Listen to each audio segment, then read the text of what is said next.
அம்மா உத்தரவு வழங்கலாம். சிவாய நம. ஓம் சிவாய நம. திருச்சிற்றம்பலம்.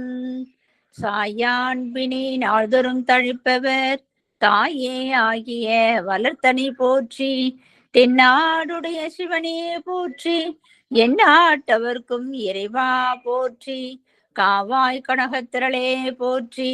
கைலை மலையாணி போற்றி போற்றி. திருச்சிற்றம்பலம். ஐயா, 4 துதிப்பாடி ஆரம்பிக்கலாங்க ஐயா. திருச்சிற்றம்பலம்.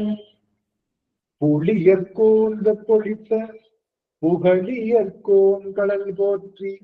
ஆடிமிசை கல்மிதப்பில் அணைந்த பிரான் அடி போற்றி. வாழி திருநாவலூர் வன் தொண்டர் பதம் போற்றி. ஊழிமணி திருவாத ஊரர் திருத்தாள் போற்றி. ஊழிமணி திருவாத ஊரர் திருத்தாள் போற்றி. ஆடல் வல்லான் சொக்கநாதருடைய திருவருளும், அங்கிருக்கண்ணி மீனாட்சியுடைய திருவருளும், மாணிக்க வாசனுடைய குருவருளும் ஒன்றாக சேர்த்து இந்த திருவாசக சிந்தனை அமர்வு என்ற நிலைக்களத்தை நமக்கு பரிசாக தந்திருக்கின்றது. அப்பேற்பட்ட குருவருளையும் திருவருளையும் அடியேன் மனம் மொழி மெய்களினாலே வழிபாடு செய்கின்றேன். மேலும் இங்கு குழுமி இருக்கக்கூடிய அத்துணை அடியார் பெருமக்களுடைய திருவடி தாமரைகளையும் அடியேன் சென்னிமேல் சூட்டி மகிழ்கின்றேன். திருச்சிற்றம்பலம். சிவாயனம் சிவாயனம். சொக்கநாத வெண்பா.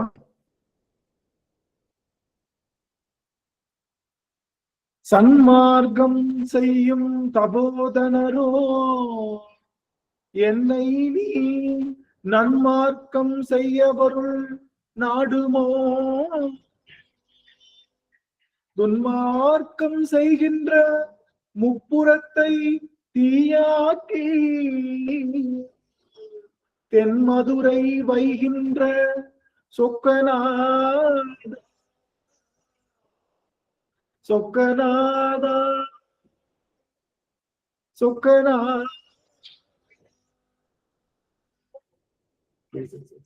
சொக்கநாதருடைய பெரும் கருணையினாலே நாம் திருவாசகத்திலே போற்றி திருஅகவல் அப்படிங்கிற அந்த பதிகத்தை தொடர்ந்து சிந்தித்து வருவதற்கு நமக்கு திருவருள் கூட்டி இருக்கின்றது.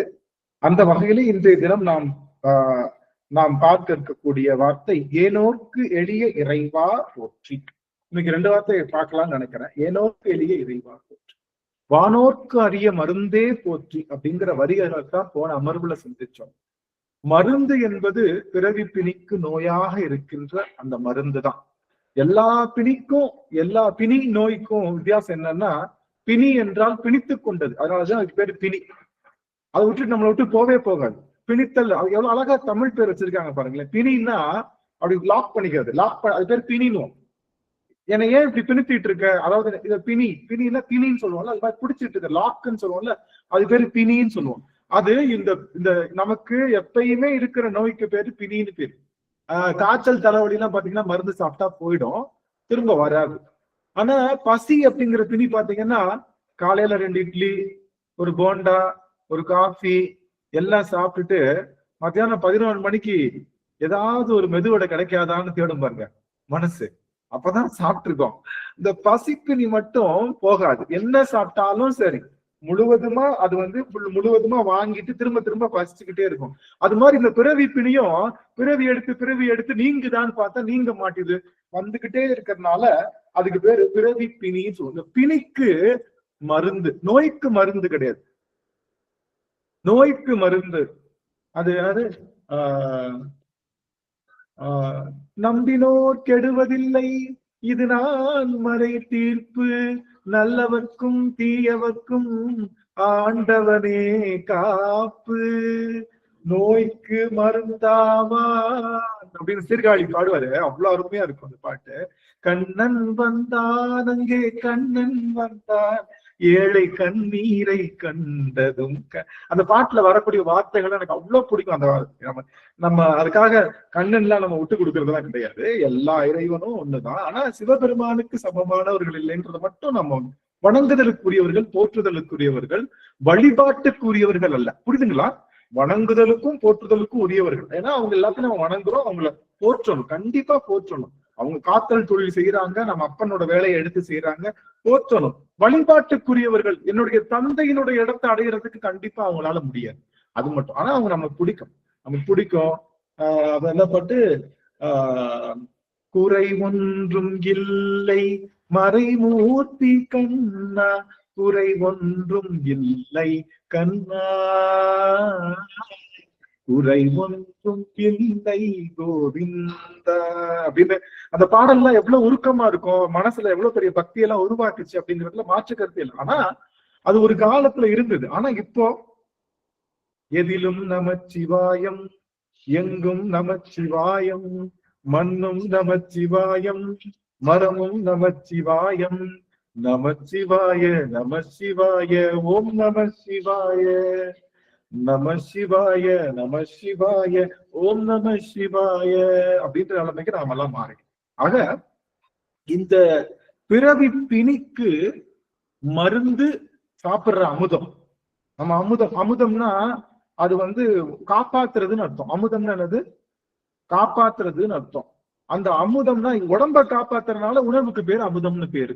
உயிரை காப்பாத்துறதுனால சிவனுக்கு பேரு ஆறாமுதம்னு பேரு. அவனுக்கும் ஆறாமுதம் பேரு. ஆறாமுதம்னா என்ன சாப்பிட்டாலும் அமுதத்துக்கு ஈக்குவலா சொல்ல முடியாது. அதனால சிவபெருமானுக்கும் ஆறாமுதம்னு பேரு.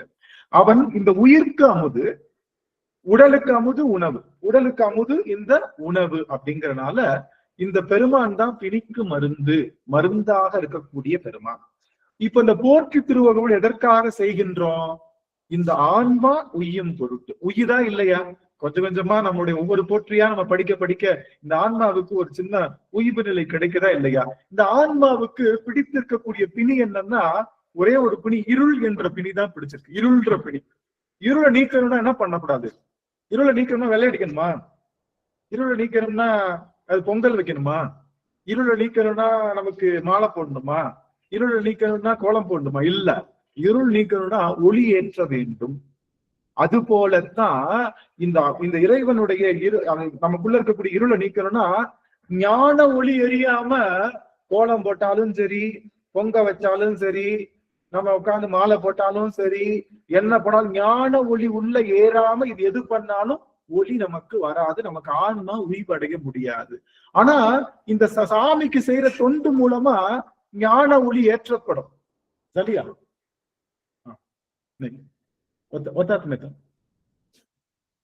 ஞான ஒளி ஏற்றப்படும். அப்ப அந்த ஞான ஒளி நமக்குள்ள வராம நாம எத்துணை பக்தி செய்தாலும் அந்த பக்தி என்பது என்னது?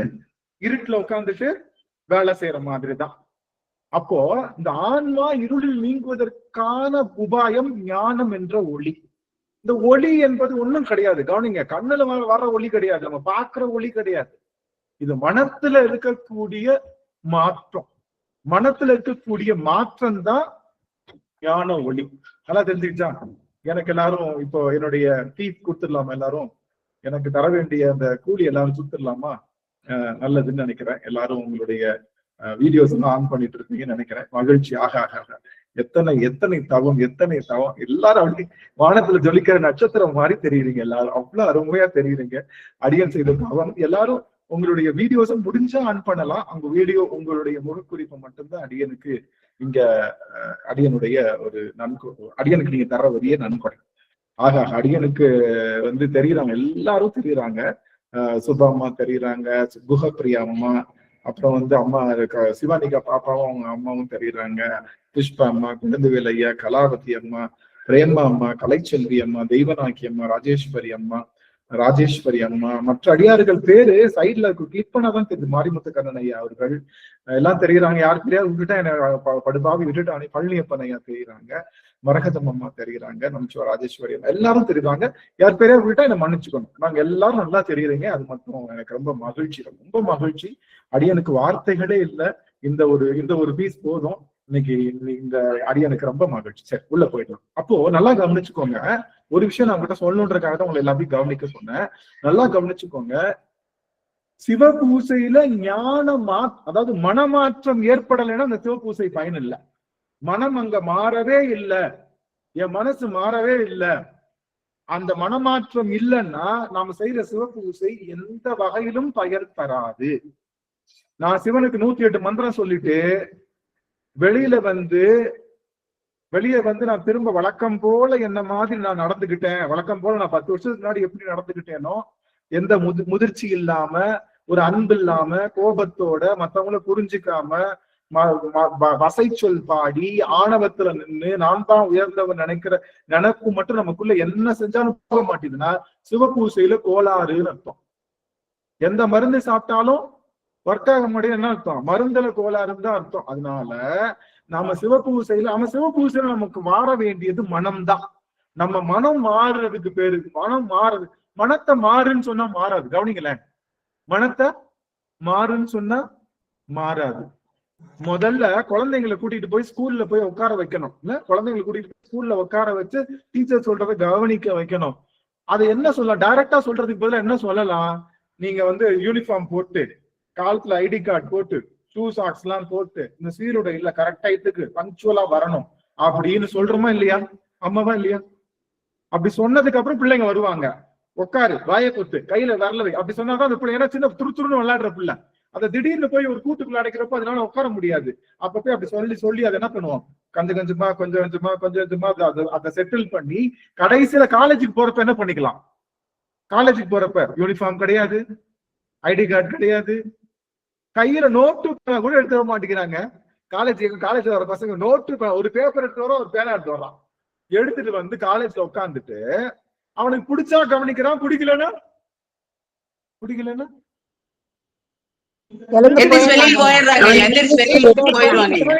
எந்திரிச்சு போயிடும். அவனுக்கு என்ன பிடிச்சிருக்கோ செய்யலாம். முதல்ல எப்படி ஆரம்பிச்சிச்சு? ஐடி கார்டுல போட்டு, சீருடை போட்டு, எல்லாம் போட்டு, நீ இப்படித்தான் உட்காரணும், அப்படித்தான் உட்காரணும்னு ஆரம்பிச்சது. கடைசியில என்ன ஆயிடுச்சு? மனம் பக்குவப்பட்ட உடனே நீ எப்படி வேணாலும் உட்காரலாம்ப்பா, நீ எப்படி வேணாலும் உட்காரலாம், என்னைக்கு வேணாலும் வரலாம். ஏன்னா அந்த பையனுக்கு புரிஞ்சிருச்சு. வாத்தியார் சொல்லி தராமலே லைப்ரரியில படிச்சாலே அவன் படிச்சிருவான். ஆமா தானே? வாத்தியார் சொல்லி தராமலே லைப்ரரியில படிச்சாலே, சொல்லப்போனா லைப்ரரியில படிச்சாலும் நல்லா படிப்பான். வாத்தியார் சொல்றதை கேட்டுக்கிறதுக்கு எல்லாம் லைப்ரரியில படிச்சாலும் நல்லா படிப்பாங்க. அப்படின்றப்போ அந்த மாதிரி ஆயிடுச்சு. அது மாதிரிதான் பக்தியும், அது மாதிரிதான் நம்மளுடைய முதல்ல போறப்போ இப்படி உட்காரு, திருநீர் பூசு, வாரம் கோயிலுக்கு போ, மாலைய போடு, உட்காந்து சொல்லு, 108 மந்திரம் சொல்லு, இப்படி எல்லாம் சொல்லும். ஆனா கடைசியில உள்ளுக்குள்ள உட்பொருள் என்ன? அன்பா இரு, யாரையும் துன்புறுத்தாத, நல்லதை செய். அந்த எண்ணம் உள்ளுக்குள்ள வந்துருச்சுன்னு வச்சுக்கோங்க. மனம் அது செம்மையானால் மந்திரம் செபிக்க நட்ட கல்லு பேசுமோ நாதனுள் இருக்கையில், சுட்ட சட்டி கரிசுவை அறியுமோ. அது மாதிரி கடைசி வரைக்கவே சுத்தி வந்து மனம் என்று ஒரு 2-3 பூவை போட்டு நிக்கிறது பேரு பக்தி அல்ல. பக்தி அப்படிதான் தொடங்கணும். ஆனா எடுத்தோடனே அதுக்காக நான் எப்படி வேணாலும் இருப்பேன்னு முதல்ல சொல்லக்கூடாது. அப்ப எதுக்கு நீ ஆனது நெத்தில திருநீர் போட்டிருக்க? இல்ல, நாங்க இன்னும் ஸ்கூல் காலேஜ்ல என்ன உண்டு? காலேஜ்லயும் யூனிஃபார்ம் உண்டு, காலேஜ்லயும் ஐடி கார்டு போடணும்னு சொல்லுவாங்க. ஆனா போடாட்டினாலும் என்ன கிடையாது, ஒன்னும் பெரிய குத்தம் கிடையாது, நீ போய்க்கலாம் போடான்னு. அது மாதிரி நாம மனசு தொடங்குற இடம் முதல்ல உட்காருன்னு நம்ம ஒரு இடத்துல உட்கார வைக்கணும். இத கவனிக்க வைக்கணும். அதுக்கப்புறம் அது மனசுக்குள்ள போகணும். அது கடைசி வரைக்கும்.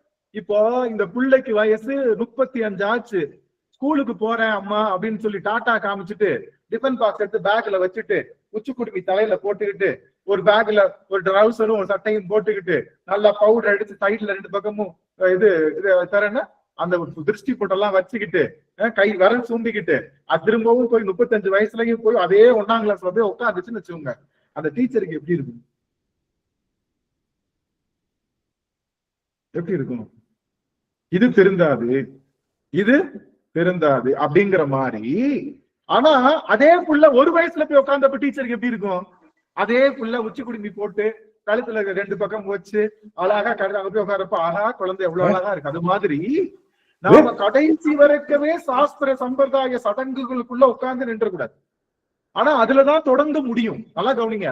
நெற்றியில திருநீர் போட்டு, கழுத்துல ருத்ராட்சம் போட்டு, நல்லா குளிச்சு, சிவபெருமானுக்கு பல மலர்களை எடுத்து தீபம் ஏற்றி, தூபம் ஏற்றி, மலர்கள் வாசனை பொருட்களால பல போற்றிகள் சொல்லித்தான் தொடர்ந்து முடியும். ஆனா அது எல்லாமே எதுக்குத்தான்? பேக்ரவுண்ட் எதுக்குத்தான்? அன்பா இருக்கணும்னு ஒரு வார்த்தைக்குத்தான், நீ நான் என்ற எண்ணத்துல இருந்து நீங்கணுன்ற வார்த்தைக்குத்தான், எனது என்ற எண்ணத்துல இருந்து நீங்கணுன்ற வார்த்தைக்குத்தான், நான் மட்டும்தான் நல்லவன் அப்படின்னு நினைக்கிற வார்த்தைக்கு நீங்கிறதுக்காகத்தான். அது நீங்காம கடைசி வரைக்கவே நான் இதுலதான் தொங்கிட்டு இருப்பேன்னா அத பெருமான் விரும்புவதில்லை. புரியுதுங்களா? புரியுதுங்களா? குழந்தைகளையா மியூட் பண்ணிக்கலாம் சுவாமி. அத நீங்க என்ன பண்ணிக்க, பெருமான் அதை விரும்புறதில்லை. நான் அதுக்காக திருநீர் பூசுவதற்கோ நீங்க மற்ற விதமான பூசா விதிகளை செய்வதற்கோ தடையல்ல. ஆனா அதுக்கும் அடுத்த 2ஆம் கிளாஸ் இருக்குல்ல, 1ஆம் கிளாஸ்க்கு அப்புறம் 2ஆம் கிளாஸ் இருக்குல்ல, என்னது? மனம் மாற வேண்டும். மனம் மாறாம, மனத்துல ஒரு பிறழ்வு ஏற்படாம, மனத்துல நல்லதை நோக்கி பயணிக்கிற விஷயம் இல்லாம நாம என்ன பண்ணோம்? போன தடவை சிவபூசை பண்ணோம், இந்த தடவை நம்ம சிவபூசையில நமக்கு கொஞ்சம் கோபம் குறைஞ்சிருக்கா? பரவாயில்லையே, போன வருஷம் நம்ம திருவாசனை வந்ததுக்கும் இந்த வருஷம் திருவாசனை வந்ததுக்கும் கோபம் குறைஞ்சு, இந்த படுப்பாவி என்ன பண்றான்னு தெரியல, கோபத்தை முதல்ல குறைச்சு விட்டுறான். ஃபர்ஸ்ட் கோபப்படக்கூடாதுன்னு கோபத்தை குறைச்சு விட்டுறான். திரும்பி பார்த்தா எல்லார்கிட்டையும் அன்பு செய்யின்றான். இவன் நமக்கு கெடுதல் செஞ்சவங்களுக்கும் நல்லது செய்யின்றான். ஆகா, இன்னும் 2 வருஷம் கழிச்சு பார்த்தா நம்மளும் கொஞ்சம் நல்ல நிலைமைக்குத்தான் வந்துருவோம் போல அப்படிங்கிற எண்ணம் தான் சிவபூசையினுடைய உயர்வு. அதுதான் சிவபூசையினுடைய உயர்வு. ஆனா அதற்காக நல்லா கவனிக்கணும், நல்லா கவனிக்கணும், முக்கியமான செய்தி. நமக்கு இப்ப மணிவாசகர் வந்துட்டாரு, மணிவாசகருக்கு சிவபெருமான் வந்துட்டாரு, காட்சி கொடுத்துட்டாரு, எல்லாம் செஞ்சுட்டாரு. ஆனாலும் மணிவாசகர் என்ன சொல்றாரு? அடியாரில் பூட்டிய அதிசயம் கண்டாமே அப்படின்றார். ஒரு கோயிலுக்கா போறாரு. ஏங்க, சிவபெருமானே நேருக்கு நேரா பார்த்தாச்சு, திரும்ப எதுக்கு கோயிலுக்கு போகணும், திரும்ப எதுக்காக கோயிலுக்கு போகணும் அப்படின்னு பார்த்தா, திரும்ப கோயிலுக்கு போகணும்ன்றது பார்த்தா எல்லாம் கவனிங்க, நாம டாக்டரா இருந்தாலும் நம்ம என்ன பண்ணிக்கணும்? வேக்சினேட் பண்ணிக்கணும். அப்படித்தானே? கொரோனா வருது, எல்லாருக்கும் கொரோனா, நான் டாக்டர், என்னெல்லாம் கொரோனா ஒண்ணும் பண்ணாதுன்றதுக்காக என்ன பண்ணக்கூடாது? நான் தான் டாக்டருக்கு படிச்சிருக்கேனே அப்படின்றதுக்காக நானும் என்ன பண்ணணும்? டாக்டரா இருந்தாலும் வேக்சினேட் பண்ணிக்கணும். அது போல இறைவன் திருவடியை பார்த்தாலும் கூட, சீவன் முக்தர்களாக இருந்தாலும் கூட அவர்கள் என்ன பண்ணோம்? ஆலயம் தொழ வேண்டும், அடியார்கள் திருவடி விழ வேண்டும். எப்படி சீவன் முக்தர்களாக இருந்தாலும், சீவன் முக்தர்கள்னா என்ன அது மாதிரி தெரிஞ்சுக்கணும். சீவன் முக்தர்கள்னா என்ன? யாரு சீவன் முக்தர்கள்? அடியார்கள்.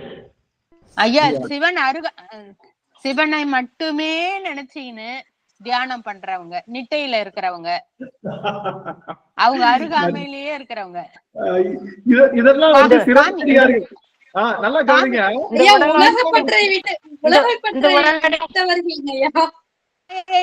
நீங்கி இறைவன் இதுலயே சாமீபத்துல இல்ல சாலோபம் அந்த மாதிரி இருக்கிறவங்க ஐயா நம்ம கூடயே இருப்பாங்க ஐயா, நம்மளோடயே இருப்பாங்க ஐயா. ஆனா உலகப்பற்று பற்றாம இருப்பாங்க ஐயா.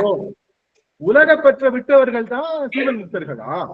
அப்ப முக்தி என்பது உலகப்பற்றை விடுவது மட்டும்தான் முக்தியா? நான் சொல்றது உலகப்பற்றை விடுவதுதான்.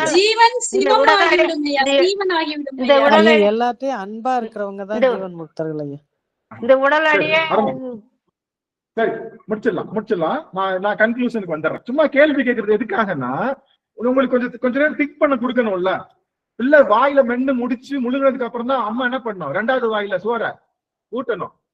எங்க வீட்டம்மா இருக்காங்கல்ல, எங்க வீட்டம்மா பிள்ளை வாயில வச்சிருக்கிறப்ப 2வது வாய் எடுத்து அமுக்கு வாங்கிட்டோம் எங்க வீட்டம்மா. நான் சொல்லி, அம்மா தாயே, உன் பாசத்துக்கு அளவே இல்லையா, அந்த புள்ள முழுங்கட்டும்மா. முழுங்கினதுக்கு அப்புறம் அடுத்த வாயை வேலையை முடிச்சுட்டு போய் அதுக்கடுத்து அக்கடான்னு உட்காரணும். அதான் அவங்களுக்கு என்ன. அந்த மாதிரி நீங்க கொஞ்சம் மெல்லணும், சூ பண்ணணுன்றதுக்காக தான் கொஸ்டின் கேட்கிறேன். அதாவது சரியா இருக்குன்றதுக்காக இல்ல, நான் சொல்லிடலாம். இப்போ சீவன் முக்தர்கள்லாம் ஒண்ணும் கிடையாது. ரொம்ப சிம்பிளா சொல்லணும்னு வச்சுக்கோங்க. பிள்ளைங்க எல்லாம் எதுக்காக படிக்க வைக்கிறோம் அப்படின்னா, நல்ல காலேஜ் பார்த்து படிக்கிறோம். நல்ல காலேஜ்னா என்ன அர்த்தம்னா, வேலை கிடைச்சா நல்ல காலேஜ், அப்படித்தானே? படிச்சு முடிச்சோன்னே வேலை கிடைச்சா நல்ல காலேஜ். ஆனா சில காலேஜ் என்ன பண்ணும், படிக்கிறதுக்கு முன்னாடியே கேம்பஸ் இன்டர்வியூ செலக்ட் ஆயிடுவாங்க. பாத்துறீங்களா? படிக்கிறதுக்கு முன்னாடியே கேம்பஸ் இன்டர்வியூ செலக்ட் ஆகி சம்பளம் எல்லாம் வாங்க, அவங்களுக்கு எல்லாம் ஸ்டைஃபண்ட் எல்லாம் கொடுக்க ஆரம்பிச்சிருவாங்க.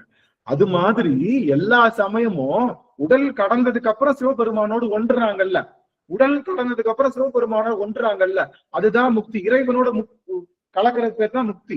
இறைவனோடு இந்த ஆன்மா கலக்கிறதுக்கு பேர் தான் முக்தி. எல்லா சமயமும் என்ன சொல்லுதுன்னா, உடல் போனதுக்கு அப்புறம் தான் என்ன பண்ண முடியும், நீங்க சாமி கிட்ட போக முடியும் அப்படின்னு சொல்லுது. அது எப்படின்னா படிச்சு முடிச்சதுக்கு அப்புறம் தான் உங்களுக்கு வேலைன்னு சொல்லுது. ஆனா சைவ சமயம் மட்டும்தான், இன்க்ளூடிங் வைணவம் கூட உடல் கடந்ததுக்கு அப்புறம் தான் ரங்கநாதனுடைய இடத்துல நித்திய சூரிகளோடு வைகுண்டம் போக முடியும் அப்படின்னு சொல்லுது.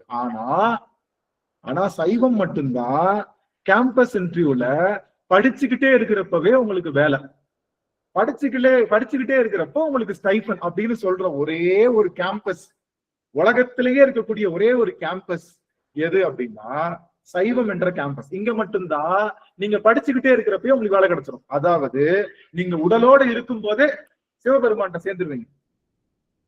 சிவபெருமானிடத்தே கலப்பதுதான் முக்தி. அந்த சிவபெருமான் கிடையாது, சிவபெருமான் கலக்கிறது முக்தின்னு என்ன தெரியுமா? முக்தினா ஒண்ணும் கிடையாது, எப்பயுமே ஆனந்தமா இருக்கிறது, ஒண்ணுமே கிடையாது. எப்பயுமே ஆனந்தமா இருக்கிறதுக்கு பேரு தான் முக்தி.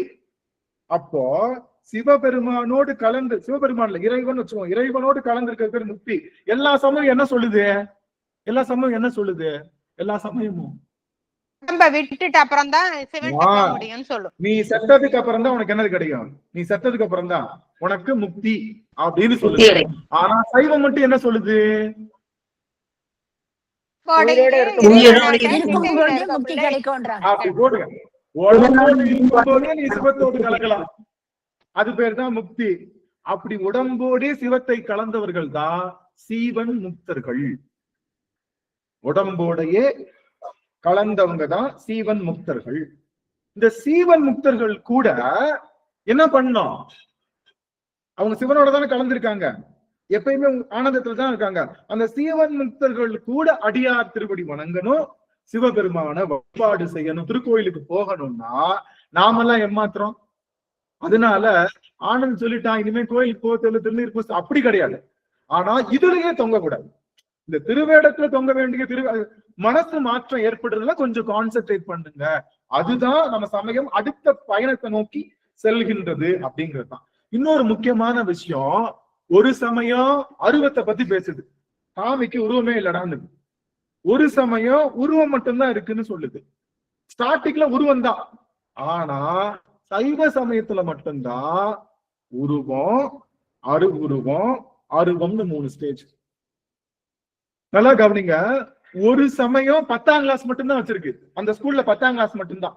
ஒரு சமயம் அவங்க ஸ்கூல்ல எத்தனை வகுப்பு தான் இருக்கு, எத்தனை வகுப்பு இருக்கு, 10ஆம் வகுப்பு மட்டும்தான் இருக்கும், வேற எந்த வகுப்பு இருக்காது.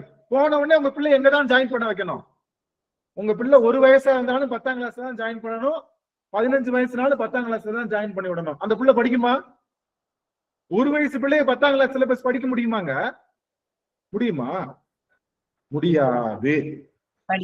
இன்னொரு சமயம் இருக்கு, 1ஆம் கிளாஸ் மட்டும் தான் இருக்கும் கடைசி வரைக்கும், 10ஆம் கிளாஸ் இருக்காது, 1ஆம் கிளாஸ் மட்டும் தான் இருக்கும், 10ஆம் கிளாஸ் இருக்கவே இருக்காது.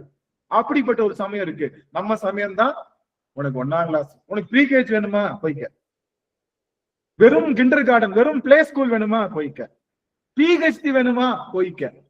ஆனா தயவு செய்து கிண்டர் கார்டன்ல இருந்து அடுத்த வருஷம் வேற இடத்துக்கு போ.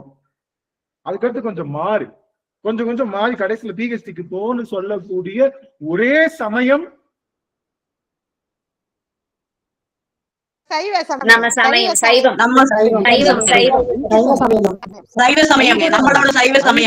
இந்த சமயம் சொல்ல. இந்த சமயத்துல நிறைய சப் கிளாஸஸ் இருக்கு.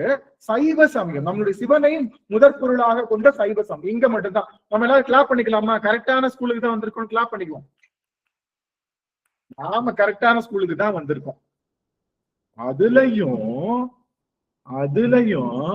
சிவனை கரெக்டா சொல்லி கொடுக்கிற திருவாசக சிந்தனைக்கு வந்திருக்கோம். திருவாசக சிந்தனைக்கு அதனால நம்மளாமே அப்ரிசியேட் பண்ணிக்கலாம். சரி, இப்போ நல்லா கவனிக்கணும். நாம உடலோடு இருக்கும் போதே சிவபெருமான்கிட்ட சேரலாம், அது ஒரு பிளஸ். நமக்கு சாய்ஸஸ் இருக்கு, எப்படி வேணாலும் சாமியை கும்பிட்டுக்கலாம். நாம உருவமா கும்பிட்டுக்கலாம், அருவமா கும்பிட்டுக்கலாம், அருவுருவமா கும்பிட்டுக்கலாம், எப்படி வேணாலும் கும்பிட்டுக்கலாம், அது ஒரு சாய்ஸ் இருக்கு. ஆனா உங்களுக்கு ஒரு சாய்ஸ் கிடையாது, ஒரே ஒரு சாய்ஸ் மட்டும் கிடையாது. அடியார்கள் திருவடி வணங்கலாமா வேணாமா அப்படின்னு கேள்வி கேட்டா வணங்கு, வணங்காம போ அப்படின்னு சொல்லாது சைவ சமயம். ஒரே சாய்ஸ் தான். என்ன சாய்ஸ்? வணங்க வேண்டுங்க ஐயா, வணங்க வேண்டும். அடியார் திருவடியை வணங்க வேண்டுங்க. நீங்க சிவபெருமான கூட வணங்காம போங்க, அடியவர்கள் திருவடியை வணங்கணும் அப்படின்னு சொல்லுவதுதான் சைவ சமயத்தினுடைய முடிந்த முடிவு. சைவ சமயம் எங்கேயோ தொடங்குது, எங்க முடியுது? 12ஆம் திருமுறை பெரிய புராணத்துல முடியுது சைவ சமயத்தினுடைய திருமுறைகள். பெரிய புராணம் என்ன சொல்லுது? அடியவர்கள் திருவடி அல்லாது சிவபெருமானுடைய திருவடியை அடைவது கடினம்னு சொல்லி முடிச்சிருச்சு. அதுக்கப்புறம் ஏதாவது புக்கு சேர்த்தாங்களா?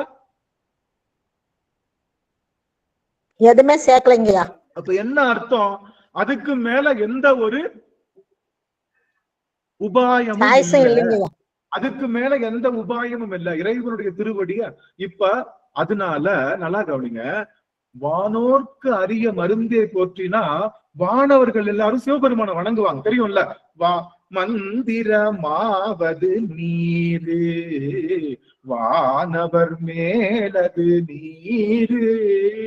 வானவர்கள் மேலது நீர்னு என்ன அர்த்தம்? வானவர்கள் மேலது நீர்னு என்ன அர்த்தம்? என்ன அர்த்தம்? என்ன அர்த்தம் அதுக்கு? அவங்களும் திருநீர் பூசுறாங்கன்னு அர்த்தம். அவங்கள விட மேலானது திருநீருன்னு அர்த்தங்க. அவங்கள விட மேலானது திருநீருங்க. அவங்களும் திருநீர் இடுறாங்கன்னு அர்த்தங்கய்யா.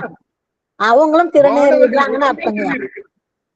வானவர்கள் உடம்புல திருநீர் இருக்குன்னா, தம்பி நீ போய் கும்பிடுறல சாமி, அந்த சாமியே எங்க கந்தசாமியோட திருநீரை பூசி உட்கார்ந்து இருக்கு. நீ போய் கும்பிடுறல ஒரு சாமி, அந்த சாமி எங்க கந்தசாமியோட திருநீரை பூசி உட்கார்ந்து இருக்கு. அவனுக்கே காவல் எங்க கந்தசாமி தான். அதனால ஒண்ணும் இல்ல, எங்க அப்பன் தான் பெருசுன்னு சொல்றான். ஆனா நல்லா கவனிங்க, வானவர் மேலது நீருன்னா வானவர்கள் எல்லாரும் திருநீர் பூசுறவங்க, வானவர்கள் எல்லாரும் சிவபெருமான வணங்குறவங்க. நீங்க பாத்தீங்களா? அக்னி வழிபட்ட தலம், குபேரன் வழிபட்ட தலம், யமன் வழிபட்ட தலம், நிருதி வழிபட்ட தலம், அப்புறம் திருமால் வழிபட்ட தலம், பிரம்மன் வழிபட்ட தலம். பிரம்மன் வழிபட்டதுல இது திரு பிரம்மபுரம், நமக்கு எல்லாருக்கும் தெரியும்ல. திருமால் வழிபட்ட தலம் திருவேலிமலை. அது மாதிரி நிறைய தலங்கள் உண்டு. அது மாதிரி எல்லாம் இருக்கு. அப்போ எல்லாரும் வழிபடுறாங்க சிவபெருமான. அப்புறம் வானோர்க்கு அரிய மருந்தே போற்றி. இதுதான் கவனிக்கணும், முக்கியமான செய்தி. இந்த செய்தியை தெரிஞ்சுக்கிட்டீங்கன்னா மருந்து உங்களுக்கு கரெக்டா கிடைச்சிடும். வானவர்கள் எல்லாம் சிவபெருமான வணங்குறாங்கன்னு சொல்லியாச்சு இல்ல? எல்லாரும் சிவபெருமான வணங்குறாங்க, வானவர்களும் சிவபெருமான் வணங்குறாங்க. அப்போ வானவர்களுக்கு சிவபெருமான் அரிய மருந்தாக இருக்கின்றான்னு சொல்றாங்க. என்ன அர்த்தம்? சிவபெருமான கும்பிட்டா மருந்து கிடைக்காதுன்னு அர்த்தம். சிவபெருமான கும்பிட்டா மட்டும் மருந்து கிடைச்சிடாது. ஏன்? அவர்கள் எல்லாம் நான் ஏன் இவன் காலில் உழணும்? இவனே நான் வச்சவன், நான் படைச்சவன். பிரம்மன் என்ன நினைக்கிறான்? இவன் நான் படைச்சவன், இவன் காலில் நான் ஏன் உழணும்? திருமால் என்ன நினைக்கிறாரு? நான் காக்கிறவன், இவன் காலில் நான் ஏன் உழணும்? அடுத்து இவர் உருத்திரன், நானே இவன் தான் ஒடுக்க போறேன், இவன் காலில் நான் ஏன் உழணும் அப்படின்னு சொல்லி வானவர்கள் எல்லாம் என்ன பண்றாங்க? நான் படைச்சவன், இவன் கால் நான் ஏன் உழணும்னு நினைக்கிற நினைப்பே சிவபெருமான் தூரமா போயிட்டு போட்டு சிவபெருமான் கிட்ட பக்கத்துல கொண்டு போறது ஒண்ணும் கிடையாது. நீங்க சிவபெருமான் பக்கத்துல இருக்கீங்க, தூரமா இருக்கீங்கிறது உங்க நினைப்புனாலதான். நீங்க நல்லது, நீங்க நான் என்னை விட உயர்ந்தவன்லப்பா, நீதான் பெரியவன், எல்லாருக்கும் நான் தாழ்ந்தவன் தான் அப்படின்ற எண்ணம் நினைச்சாதான், அந்த நினைப்பு தான் சிவபெருமான் பக்கத்துல கொண்டு போகுது, வேற ஒண்ணும் கிடையாது. அதனால வானவர்கள் யாரு என்ன நினைக்கிறாங்க? நான் உயர்ந்தவன் நினைச்சிட்டு யார் காலையும் உழாதனால சிவபெருமான் எப்படி இருக்கான்? சிவபெருமான் எப்படி இருக்கான்? வானோர்க்கு அரிய. ஆனா அடுத்த வார்த்தை என்ன சொல்றாரு? ஏனோர்க்கு எளிய. ஏனோர்க்கு எளிய அது என்னது? இறைவா போற்றி. ஏனோர்க்கு எளிய இறைவா போற்றி. ஏனோர்க்குன்னா இது வானவர்கள் மாதிரி. நான் தான் வானத்திலே நிக்கிறேன்னு நினைச்சிட்டு இருக்கிறவங்க எல்லாம் வானவர்கள். அவங்கள தவிர நான் அர்த்தம் எல்லா திருவடியிலையும் விழுகிறவங்க. மத்தவங்க எல்லா திருவடியும் விழுகக்கூடிய அத்தனை பேருக்கும் இவன் இறைவனா நிக்கக்கூடியவன் சிவபெருமான். அப்போ நீங்க சிவபெருமான கும்பிடலாம், ஆனா சிவபெருமான் உங்ககிட்ட வரணும்னா நீங்க எப்படி இருக்கணும்?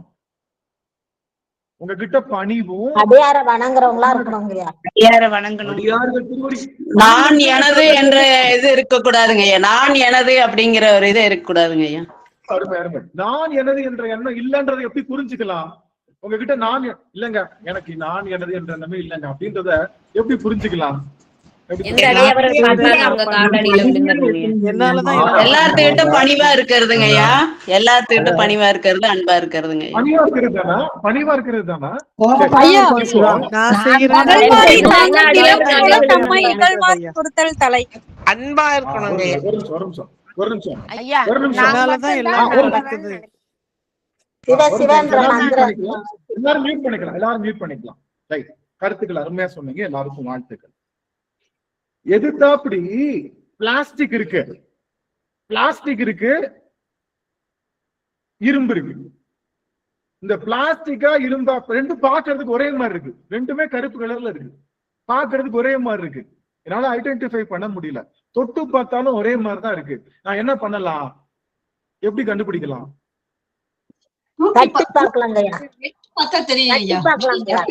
ஒரே சவுண்ட் தான் கேக்குது, அதுவும் டிங்குன்னு கேக்குது, இதுவும் டிங்குன்னு கேக்குது. கண்டுபிடிக்கலாம் ஐயா. தூக்கி பார்த்தா பிளாஸ்டிக் வெயிட் இருக்காதுங்க ஐயா. தூக்கி பார்த்தா புவனேஸ்வரி அருமை. ஒரு காந்தத்தை எடுத்துட்டு வந்து அங்க வச்சுட்டோம் அப்படின்னா, அல்லியம் நம்ம மியூட் பண்ணிக்கலாம்.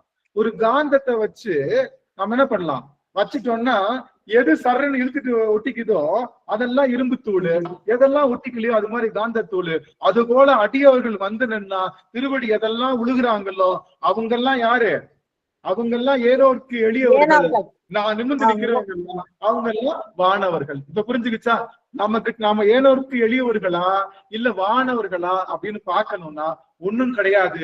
அடியவர் திருக்கூட்டம் அடியவரோ வந்தாங்கன்னா தடால்னு இரும்பு அப்படி ஈர்த்தது போல அவர்கள் திருவடியில போய் தடால்னு வீழ்ந்து வணங்குறவங்க எல்லாரும் ஏனோருக்கு எளியவர். அவங்க எல்லாம் ஏனோர்கள். அவங்களுக்கெல்லாம் இறைவன் எப்படி இருப்பான்? ரொம்ப எளியவனாக இறைவனாக வந்து நிற்பான். அவங்க சாமி கும்பிட தேவையில்லை, அவங்க சாமியை போய் தேடி போக தேவையில்லை. இறைவன் அவர்களை தேடி வருவான். எப்படி? காந்தம் வச்சா என்ன ஆச்சு? காந்தம் வச்ச உடனே காந்தமும் இரும்பும் அது தன்னால தேடி வந்துருச்சு இல்லையா? அது மாதிரி சிவபெருமானுடைய அடியவர்கள் திருவடி வணங்குகின்ற அடியவர்கள் எல்லாரும் என்ன ஆயிடுவாங்க? தன்னால அட்ராக்ட் ஆயிடுவாங்க சிவபெருமான். அதனால இறைவன் எப்படிப்பட்டவன்? ஏனோர்க்கு எளிய இறைவா போற்றி, ஏனோர்க்கு எளிய இறைவா போற்றி. அப்ப ஏனோர்கள் யாரு? அந்த ஏனோர்கள் யாரு? நம்ம தாங்க ஐயா. அடியார் திருவடிகளை வீழ்ந்து வீழ்ந்து வணங்குபவர்கள் ஐயா. அடியார் திருவடிகளை வீழ்ந்து வீழ்ந்து ஜானகி 100 ஜானகி அம்மாவும் சுசிலாமும் எல்லாம் என்ன சொன்னாங்கன்னா, ஏனோர்கள் யாருன்னா அடியவர்கள் திருவடியை சொல்லக்கூடியவர்கள். ரெண்டு பேருமே சிவனடியார்கள் தான். அடியார்கள் சொல்லிட்டு சொல்லக்கூடாது. யாரு? வானவர்களும் சிவனடியார்கள் தான், ஏனோர்களும் சிவனடியார்கள் தான். ஆனா வானவர்களுக்கு பெருமான் எப்படி காட்சி தர்றான்? வானவருக்கு அரிய மருந்து, அவர்களுக்கு அரிய மருந்து. அவங்களுக்கு மருந்துக்கு இன்னொன்னு சொல்லலாம். மருந்து என்ன பண்ணும்? கசக்கும் இல்ல? அவங்களுக்கு எல்லாம் கசக்குவான். பெருமான் என்ன பண்ணுவான்? அவங்க அரிதாவும் இருப்பான். அதே சமயத்துல சப்போஸ் அவங்க தேடி குடிச்சிட்டாங்கன்னு வச்சுக்கோங்க, அவங்களுக்கு என்ன பண்ணுவான்? கசப்பா அவங்க நாக்குக்கு. ஆனா நமக்கு எப்படி இருப்பான்? ஏனோர்க்கு எளிய இறைவன்னா அமுதமா இருப்பான். இறைவன் எப்படி இருப்பான்? அமுதமா இருப்பான். அடியவர்கள் சாப்பிடும் போது அது எப்படி இருக்குமா? அது எளிமையாவும் கிடைக்கும். அதே சமயத்துல எப்படி இருக்கும்? டேஸ்ட் எப்படி இருக்கும்? இனிமையாவும் இருக்குங்கய்யா. இனிமையாவும் இருக்கும். அமுதமா இருக்குங்க ஐயா. அமுதமா இருக்கும், எளிமையாவும் இருக்கும், அதே சமயத்துல அமுதமாகவும் இருக்கும். அதான் நம்மளுடைய சிறப்பு. அமுதம். ஆமா, அமுதம் கிடைக்கணும்னா என்ன பண்ணாங்க எல்லாரும்? அமுதம் கிடைக்கணும்னா அப்படியோ இந்த மலையவே திரிச்சாங்க, அப்படியே அதை கடைஞ்சாங்க, என்னென்னமோ பண்ணாங்க. அதெல்லாம் கஷ்டப்பட்டு பண்ணாங்கல்ல, அதெல்லாம் கஷ்டப்பட்டு கிடைக்கிற அமுது சிவபெருமான் எப்படி கிடைப்பான்? எளிமையா கிடைக்கிற அமுது. சிவபெருமான் எப்படி கிடைப்பான்? எளிமையா கிடைக்கிற அமுது. நான் பேசுறது கேக்குதுங்களா? என்ன ஸ்டக் ஆயிடுச்சு சுவாமி?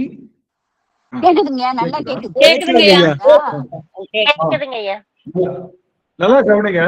சிவபெருமானுக்கு பேர் என்ன? அமுதன்னு பேரு. சிவபெருமானுக்கு அமுதன் பேரு. எப்படிப்பட்ட அமுதன்? எளிய அமுதன். ரொம்ப அப்படியே கடையணும்னு அவசியம் இல்ல. நம்ம திருவடி நம்ம மனசு சரி இருந்தாலே நம்ம கிட்ட வந்துருவான். ஆனா திருவாசகத்துக்கு என்ன பேரு?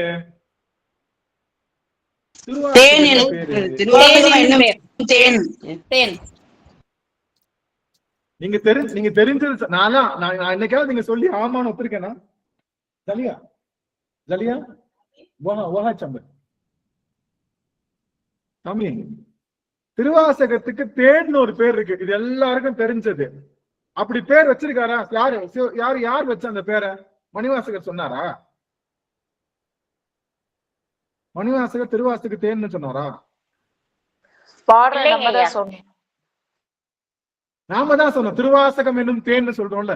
தொல்லை ஈரும் பிறவி தூளும் தொலை நீக்கி அல்லல் அறுத்து ஆனந்தமாக்கியதே சொல்றோம்ல. அதுல திருவாசகம் என்னும் தேன்னு சொல்லி முடிக்கிறோம்ல. நாம தான் சொல்றோம், அது திருவாசகம் இல்ல. ஆனா மணிவாசக திருவாசகம் என்ன சொல்லியிருக்காரு தெரியுமா? மணிவாசக திருவாசகத்தை என்ன சொல்லியிருக்காரு தெரியுமா? சிவபெருமான் சொன்னதாங்க. பேரு இல்ல இல்ல இல்ல, நான் சொல்றது கவனிங்க. இதுக்கு பேர் என்ன? திருவாசகத்துக்கு பேரு மணிவாசகர் என்ன பேர் வச்சிருக்காரு?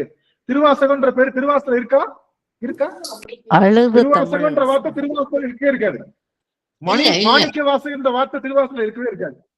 மாணிக்க வாசகன்ற வார்த்தையும் திருவாசகம் புராணம் அப்படின்னு மணிவாசகர் சொல்லத்தாங்க ஐயா எழுதுனாங்க. என்ன சுவாமி என்ன சொன்னாங்க? 60 கேட்டாங்களா? சிவபுராணம் அப்படின்னு. சாமி கேக்குதுங்களா? அடியும் பேசல, கேக்குதுங்களா?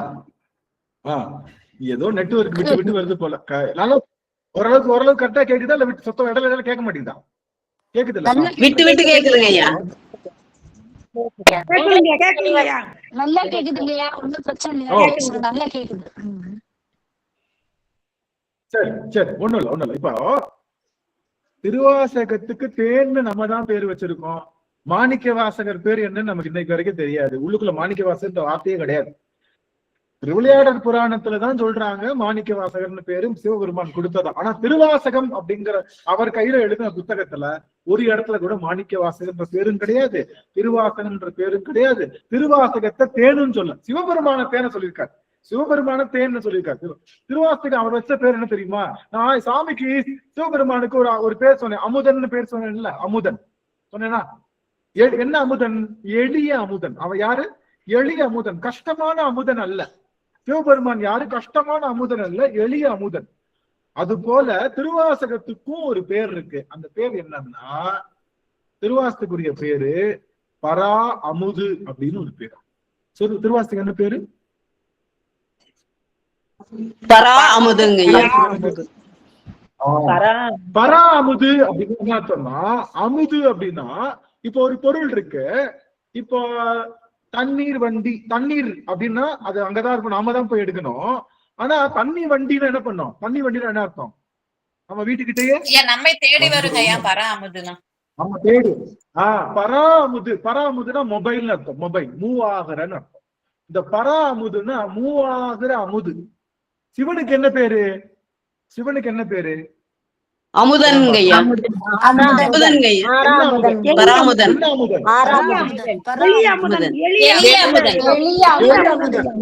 எளிய அமுதன். சிவனுக்குரிய பேரு எளிய அமுதன். திருவாசனுக்கு பேரு பராமுது. பராமுதுனா இந்த அமுது நாம போக தேவையில்லை, நம்ம வீடு தேடி வரும். நம்ம வீடு தேடி வரும். அதனால பேரு பரா அமுதுன்னு பேரு. பரா அமுது ஆக்கினன் அப்படின்னு சொல்றாரு. எதுல? திருவாசையில நீங்க படிச்சுட்டு இருக்கிறப்போ பரா அமுது ஆக்கினன் அவர் சொல்றாரு. அப்போ இந்த பரா அமுதுன்றதுதான் திருவாசகத்துக்கு மணிவாசகர் கொடுத்த பேர். மணிவாசகர் கொடுத்த பேரு பரா அமுது அப்படின்னு.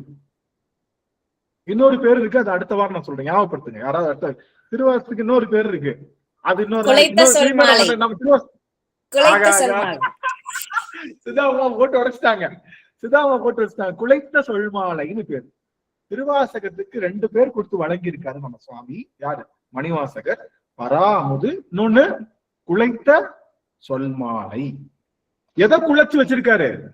எதை குழைச்சு வச்சிருக்காரு உள்ளுக்குள்ள? சிவபெருமானை. அன்பு. அன்புதான். அன்பு குழைச்சு வச்சிருக்காரு. அன்பும் சிவமும் இரண்டு என்பது. நீங்க நல்லா கவனிங்க. சோத்துல கீரையை போட்டு குழைஞ்சா என்ன சோறு? சோத்துல கீரையை போட்டு குழைச்சோம்னா அதுக்கு என்ன சோறு? சாம்பாரை ஊத்தி குழைச்சோம்னா சாம்பார் சோறு. சாம்பார் சோறு. ரசத்தை ஊத்தி குழைச்சா ரசம். அது மாதிரி சோறு அப்படிங்கிறது தமிழ். சோறு அப்படிங்கிறது தமிழ். அது எதை போட்டாலும் குழைக்கலாம். நீங்க எதை போட்டுனாலும் குழைக்கலாம். ஆனா இந்த சோறுன்ற தமிழ்ல சிவபெருமான குழைச்சு நம்ம வாயில ஊற்றுறாருல்ல, அதனால குழைத்த சொல்மாலை. என்ன குழைத்த சொல்மாலை? சிவனையே வைத்து குழைத்து வச்ச சொல்மாலை. அதனால நீங்க எந்த இடத்த பிச்சு சாப்பிட்டாலும் சிவன்ற வைட்டமின் உள்ளுக்குள்ள போயிடும் உங்களுக்கு. நீங்க திருவாசகத்துல எந்த இடத்த பிச்சு சாப்பிட்டாலும் சிவன் அப்படிங்கிற வைட்டமின் உங்களுக்கு உள்ள போயிடும். ஏன்? சிவனை உள்ளுக்குள்ள குழைச்சு வச்சிருக்காரு சுவாமி. யாரு? நம்மளுடைய. அதனால பேர் குழைத்த சொல்மாலை. திருவாசகத்துக்கு இன்னொரு பேர் என்ன? குழைத்த சொல்மாலை. இன்னொரு பேரு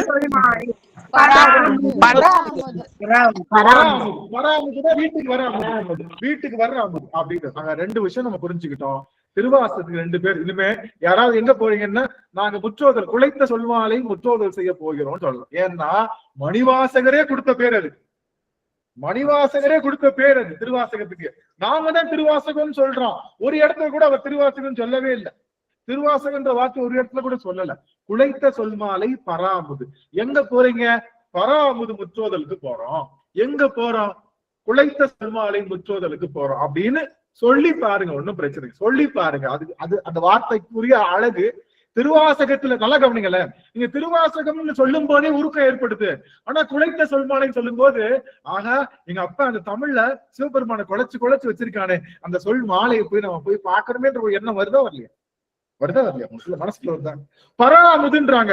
ஆகா அது ஒரு அமுதாச்சே, போனா அது நம்மளை காப்பாத்தும் போல, அந்த அமுதத்தை எப்படியாவது கடந்து எடுத்துக்கலாம் நம்ம போய் என்ன வருதா வரலையா? புரியுதுங்களா சொல்றது? புரியுதுங்களா? குழைத்த சொல்மாலையும் பராமுதும் திருவாசகத்துக்கு நம்மளுடைய அடியார்கள் கொடுத்த பேரு. ஆனா இன்னொரு பேர் சொல்ல போறேன். சிவபெருமானுக்கு எளிய அமுதன்னு பேரு, திருவாசகத்திற்கு பரா அமுதுன்னு பேரு. அடியார்களுக்கு என்ன பேர் தெரியுமா? சிவனடியார்களுக்கு என்ன பேர் தெரியுமா? சிவனடியார்களுக்கு பராவு சிவர்னு பேரு. சிவனடியார்களுக்கு என்ன பேரு? சிவனடியார்களுக்கு என்ன பேரு? பராவு சிவர். சிவர் இரு போடணும். சிவனுக்கு கூட இரு போடணும். சிவனுக்கு சிவன் சொல்லிடலாம். ஆனா அடியார்களுக்கு என்ன சொல்லணும்? பராவு சிவர். சிவபெருமான் லிங்க திருமேனி. சிவபெருமான் யாரு? ஆடவும் மாட்டான், அசையவும் மாட்டான். அவன் ஒரு குத்துக்கல்லு. அப்படியே உட்காந்துக்குவான். துப்பு கட்டின்னு உட்காந்துக்குவான். அதனால அது சிவம். ஆடாம அசையாம இருந்தா அது பேரு சிவம். அவனுடைய கருணை தான் நமக்கு வேலை செய்யுது. பாருங்களேன், நம்மளை படைக்குது இல்ல, நம்மளை படைக்குது, காக்குது, மறைக்குது, அருளுது. அதெல்லாம் என்ன தெரியுமா? அவனுடைய கருணை. அவன் தப்பு கட்டின்னு உட்கார்ந்து இருப்பான் ஒரு இடத்துல.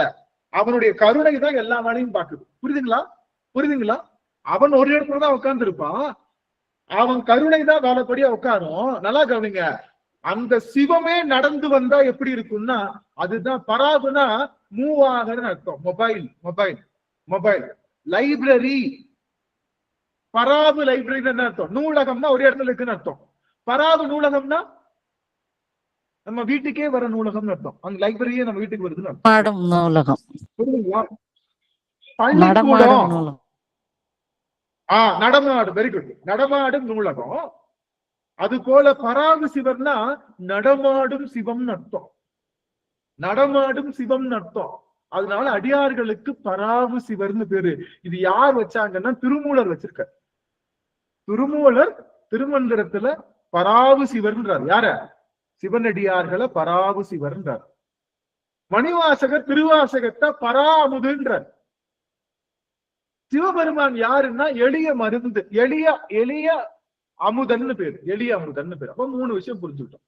அப்போ வானோர்கள் அப்படின்னா யாருன்னா அவங்களும் சிவனடியார் தான். ஆனா ஏனோர்கள் யாரு? அவங்களும் சிவனடியார்கள். பராகு சிலர் இல்ல, பராகு சிவர். சிவன் பராகு சிவன் தான் சொல்லணும். ஆனா அடியவர்களை என்ன சொல்லக்கூடாது இல்ல, இருவிகுதி போட்டு சொல்லணும். பராகு சிவர். சாருமதி அம்மா புரிஞ்சுதுங்களா? தலைவர் அம்மா கரெக்டா கேட்டாங்க. பராகு சிவாயிர் சிவர், பராகு சிவர்னு அர்த்தம். அப்போ சிவனடியார்கள் யாருன்னா பராகு சிவர். அப்போ நல்லா கவனிங்க, வானோர்கள் யாரு? சிவனடியார்கள். ஏனோர்கள் யாரு? அவங்களும் சிவனடியார்கள். வானோர்க்கும் ஏனோர்க்கும் என்ன டிஃபரன்ஸ்? வானோருக்கு அரியவன் சிவன் பெருமான், ஏனோருக்கு எளியவன் சிவபெருமான். ஐயா வானோர்கள் அடியாரை வணங்க மாட்டார்கள். வானோர்கள் வானோர்கள் சிவபெருமானை மட்டும் வணங்குவாங்க, அடியார்களை வணங்க மாட்டாங்க. ஏனோர்கள் என்பது அடியர்களை வணங்குபவர்கள், அவ்வளவுதான், மாற்றுகிறதே இல்ல. அடியவர்கள் யாரு? சிவனடியார்கள் யாரு? சிவனை வணங்கிட்டு இருக்கிறவங்க சிவனடியார்கள். அடியார்களை வீழ்ந்து வீழ்ந்து வணங்குபவர்கள் ஐயா, அடியார்களை வீழ்ந்து வணங்குபவர்கள். யாரா இருந்தாலும் பாரபட்சம் இல்லாத ஒரு சிவர் யாருன்னா அடியார்கள், அவர்களை வணங்குபவர்கள் ஏனோர்கள். அந்த ஏனோர்களுக்கு சிவபெருமான் யாரு? எளிய இறைவன். புரிஞ்சுதுங்களா? வானோர்க்கு அரிய மருந்தே போற்றி, ஏனோர்க்கு எளிய இறைவா போற்றி. அதான் புரிஞ்சுதுங்களா சுவாமி? வானோர்களும் ஏனோர்களும் சிவனடியார்கள் தான், திருநீர் பூசுறவங்க தான், மலர் எடுத்து சிவபெருமானுக்கு வழிபாடு செய்பவர்கள் தான். ஆனாலும் அவர்களுக்கு என்ன பண்ணுவாரு சிவபெருமான்? மறைஞ்சுதான் இருப்பார், மறைஞ்சுதான் இருப்பார். நீங்க அறம் செய்றீங்களா, வந்து உதவி செய்வார், மறைஞ்சுதான் நிற்பார். மறைஞ்சு அறம் செய்தீங்களா, மறைஞ்சு நிற்பார். ஆனா அறத்தோடு சிவனடியார்களுக்கு தொண்டு செய்யறீங்கன்னு வச்சுக்கோங்க, இவன் என்ன பண்ணுவான்? வெளிப்பட்டு நிற்பான், வெளிப்பட்டு நிற்பான். ஐயோ போடா டுபா கொடு, மையனா பெரியவன் மாதிரி பேசுற, சிவபெருமான் வருவானாக்கம். நம்ம சும்மா பேசுற, சிவபெருமான் வருவானாக்கம். அவன் எப்படி வருவான்? அவன் எப்படி வருவான்? அவன் எப்படி வருவான் தெரியுமா? அப்படின்னு பிளாஷ்பேக் போனா அவன் எப்படி வருவான் தெரியுமா? சிவனடியாரா கூட வருவாருங்க. பாகுபாடு இல்லாத விழுந்து வணங்கணுங்கய்யா. நான் கேள்வி கேட்கிறப்ப சொல்லுங்க அடியார்கள், அடியன் கேள்வி கேட்கிறப்ப சொல்லுங்க, அடியார்கள் டிஸ்ட்ராக்ட் பண்ண வேண்டாம். சிவனடியார்கள் எல்லாரும் கேட்கறது, சிவபெருமான் வருவானாடா? அவன் எப்படிடா வருவான்? வருவானா? அடியவர்களுக்காக இறங்கி வருவானா?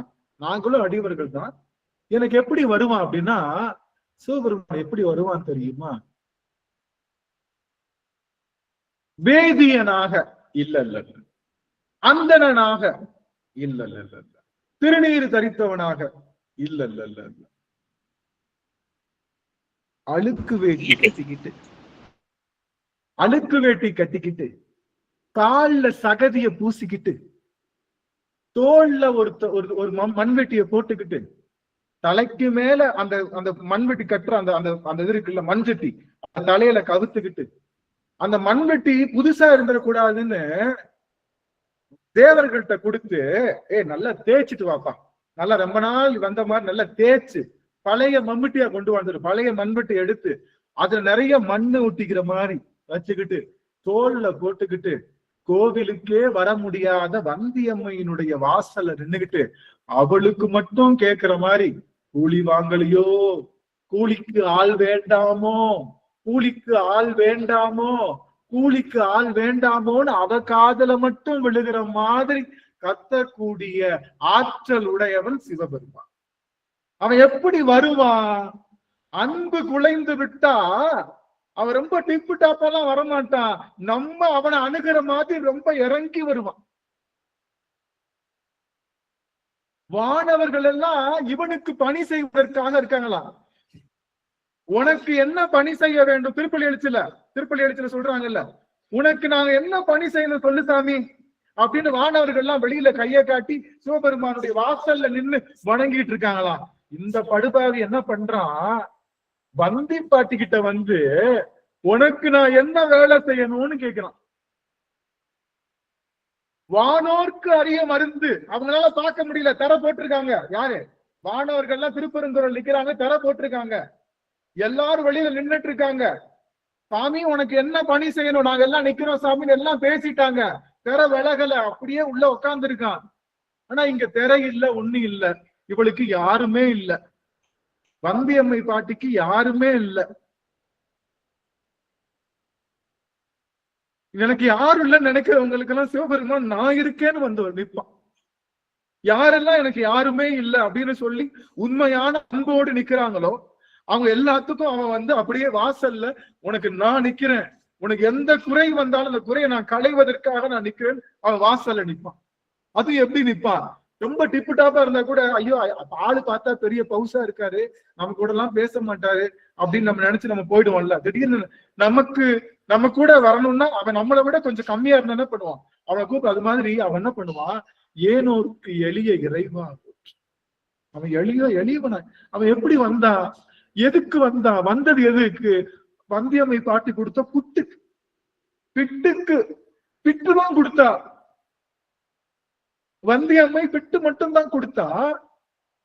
ஆனா இவன் என்ன கொடுத்தான்? யாருமே தர முடியாத அவனுடைய வினய. எப்படி அவ சொன்னா, பாட்டி சொன்னா, அப்பா அங்க வந்திருக்க, நான் வேலை வியாபாரமும் பார்க்கணும், எனக்கு யாரும் கிடையாது. அதே சமயத்துல அவனை வந்து வேலைக்கும் ஆளா எடுக்கணும். என்கிட்ட இருக்கிறது புட்டு மட்டும்தான். இந்த புட்டு தான் என்னால தர முடியும், காசு தர முடியாது. காசு தர முடிஞ்சதான் நான் எங்கேயாவது கூப்பிட்டுருக்கேன். காசு தர முடியாது, புட்டு தந்தா ஓகேவான்னு கேட்டிருக்கான். சொக்கநாதர் என்ன சொல்லியிருக்காரு, ஏ பாட்டி நீ காசை கொடுத்து அதை நான் இடுப்புல வச்சு நான் கடைக்கு அதுக்கு போய் சாப்பாடு தான் வாங்க போறேன்.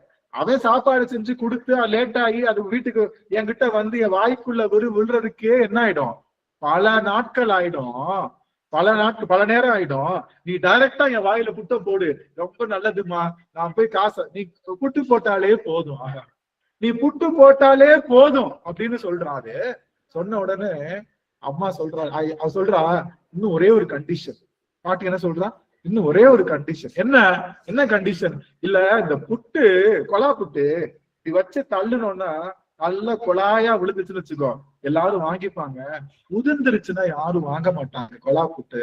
அதனால தங்கம், உதிர்ந்த புட்டை நான் உனக்கு கொடுக்குற தங்கம், நீ வந்து இந்த இந்த புட்டை நீங்க வச்சு என்ன, நான் கொலாயாவ சாப்பிட போறேன், உதிர்த்து தானே சாப்பிட போறேன், உதிர்ந்த புட்டே எனக்கு கொடு, உதிர்ந்த புட்டே எனக்கு கொடு அப்படின்றாரு. சரி பரவாயில்ல, இந்த உட்காரு தங்கம், இந்த போடுறேன்னு சொல்லிட்டு சொக்கநாதா, கோயிலுக்கே போனது இல்ல, சொக்கநாதா அப்படின்னு தலைக்கு மேல கும்பிட்டு கண்கள்ல கண்ணீர் பெருகுது. அப்படி புட்டு வேகுது. புட்டு வேகல, அன்னையுடைய வந்தியம்மனுடைய வினை வேகுது. எடுக்கிறா, புட்டுக்குள்ள அந்த கொலாய் எடுத்துட்டு லேசா தள்ளுறா. விழுந்த புட்டு உதிர்ந்துருச்சு. சொக்கநாதா தங்கம் உனக்கு நல்ல நேரம் பாரு, புட்டே உதிர்ந்துருச்சு அப்படின்னு சொன்னோன்னு, உதிர்ந்தது வந்தியம்மையினுடைய புட்டு மட்டுமல்ல, அவனுடைய பல பிறவிகள் செய்த அத்தனை வினையும் உதிர்ந்தது. புட்டு தள்ளிக்கிட்டே இருக்கா, எல்லாமே உதிர்ந்துச்சு. அன்னைக்கு போட்ட எல்லா புட்டு உதிர்ந்துருச்சு. பாக்குறா தங்கம், நம்மளால என்ன பண்ணுவோம், படுப்பாவி இன்னைக்கு வந்து நம்மளுடைய பொழப்பையே கெடுத்துட்டான். இல்லாம தங்கம் உனக்கு என்னமோ இன்னைக்கு சொக்கநாதர் எழுதி வச்சிருக்காரு போல, எல்லா புட்டும் உனக்கு தான், நீ வந்து எனக்கு பாட்டி ஒன்னும் பிரச்சனை இல்ல, கொஞ்சம் புட்டை இங்க சாப்பிடுறேன். யாரு? சொக்கநாதர். கொஞ்சம் புட்டை இப்பயே சாப்பிடுறேன், கொஞ்சம் புட்டை இடுப்புல கட்டிக்கிறேன், நாங்க வேலை பார்க்கிற இடத்துல சாப்பிட்டுட்டு களைப்பா இருக்கும்ல, அங்க போய் சாப்பிட்டுக்கிறேன்னு சொல்லிட்டு தோல்ல கொஞ்சம் புட்டு, ரெண்டு பக்கம் பாத்தீங்கன்னா புட்டை வந்து இந்த பக்கம் ஒரு முடிச்சு அந்த பக்கம் முடிச்சு போட்டு ரெண்டு பக்கமும் தோல்ல போட்டுக்கிட்டாராம். அவருடைய இரு வினைகளையும் அவர் தோல்ல சுமந்துக்கிட்டாராம். பல வினைகளை எல்லாம், அவருடைய ஆகாமிய வினையும் அவளுடைய அந்த பிராரத்த வினையும் சேர்த்து சாப்பிட்டுட்டாரு, அங்கேயே சாப்பிட்டுட்டாரு. நம்ம எல்லாருக்கும் 3 வினை இருக்கு. ஒண்ணு பிராரத்த வினை, சஞ்சித வினை, ஆகாமிய வினைன்னு சொல்லக்கூடிய 3 வினை இருக்கு. பிராரத்த வினை நம்ம நம்ம கழிச்சே தீரணும். சஞ்சித வினை குருநாதர் வந்தவொடனே அழிஞ்சிடும். ஆகாமிய வினைன்னு என்ன தெரியுமா? நல்லா கவனிங்க. சஞ்சித வினைனா சரி, எங்க அப்பனை முடிச்சு நம்ம வந்துருவோம். அவன் அங்க தோல்ல புட்டு போட்டு நிக்கிறான், அவனை அனுப்பிச்சு விட்டுட்டு நம்ம வந்துருவோம். அப்படி எல்லாம் கவனிங்க. அப்போ வந்தியம்மை பாட்டிக்கு போய் புட்டு சுமந்து, அந்த புட்டை தோல்ல சுமந்து அதை அங்கேயே சாப்பிட்டு புட்டு சாப்பிட்டு போயிடுவான். போயிட்டு சாயங்காலம் போல ஐயோ பசிக்குது நம்ம இந்த படத்துல அன்பேவா படத்துல எம்ஜிஆர் வந்து நெஞ்சு வலிக்குதுன்னு கத்துவார்ல சும்மா பொய் சொல்லி, அது மாதிரி நம்ம அப்பா வந்து ஐயோ பசிக்குது என்னால சாங்குல வயிற்ற கிழித்து உருளுவானாம். அவ வாசல்ல கடந்து உருளுவானாம். யாரு? பசிப்பினி மட்டுமல்ல இரவி பிணியும் நீக்குகின்ற பெருமான் பசிப்பது போலே பாசாங்கு செய்வானா. அவகிட்ட வந்து செஞ்ச உடனே தங்கம் பொறுத்தவங்க ஏதாவது செஞ்சு கொடுக்குறேன்னு சொல்லி இப்ப புட்டு செஞ்சு கொடுக்கும். இப்படி ஒவ்வொரு நாள் இல்ல, பல நாட்கள் வந்து அவகிட்ட வந்து உணவு வந்து சாப்பிட்டுட்டு போனானா நம்முடைய அப்பா. அதனால சிவபெருமான் யாருன்னா ஏனோர்க்கு எளிய இறைவா.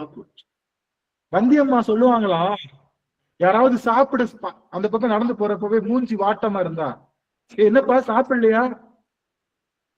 பாட்டி காசு இல்ல பாட்டி. சரி வா சாப்பிட்டு போ, நாளைக்கு கொடுத்துடணும், புரியுதா? சரிங்க பாட்டி. சரி அதுக்காக சாப்பிடாம தெரியாத, சின்ன பிள்ளை சாப்பிடாம எங்க போவ? சாப்பிட்டுட்டு சரி நாளைக்கும் காசு இல்லாட்டி இந்த காசு போயிடாத தங்கம், இந்த பாட்டி இருக்க பாட்டினால செய்ய முடிஞ்சது ஒரு குட்டு தானே. இந்த பாட்டி இருக்க, நாளைக்கும் உனக்கு சாப்பாடு இல்லைன்னா திரும்ப காசு தரணுமேன்றதுக்காக வராம போயிடாத தங்கம், என்னால முடிஞ்சதை உனக்கு தர்றேன். எப்ப பசிச்சாலும் பாட்டி வீடு தேடி ஓடி வந்துடணுமா, பாட்டி கொஞ்சம் கூட உனக்கு புட்டு தருவானா, நீ சாப்பிட்டு போற மறந்துடாம நீ உனக்கு வேலை கிடைச்ச உடனே எனக்கு கொடுத்துடணும் தங்கம் அப்படின்னு சொல்லி வாடிய பயிரை கண்ட போதெல்லாம் வாடி நின்றேன்னு சொன்ன வள்ளலாரை விட வாடிய பயிரை கண்ட போதெல்லாம் தண்ணீர் ஊற்றினேன் என்ற வந்தியம்மை பாட்டிக்கு அவன் வந்தான்.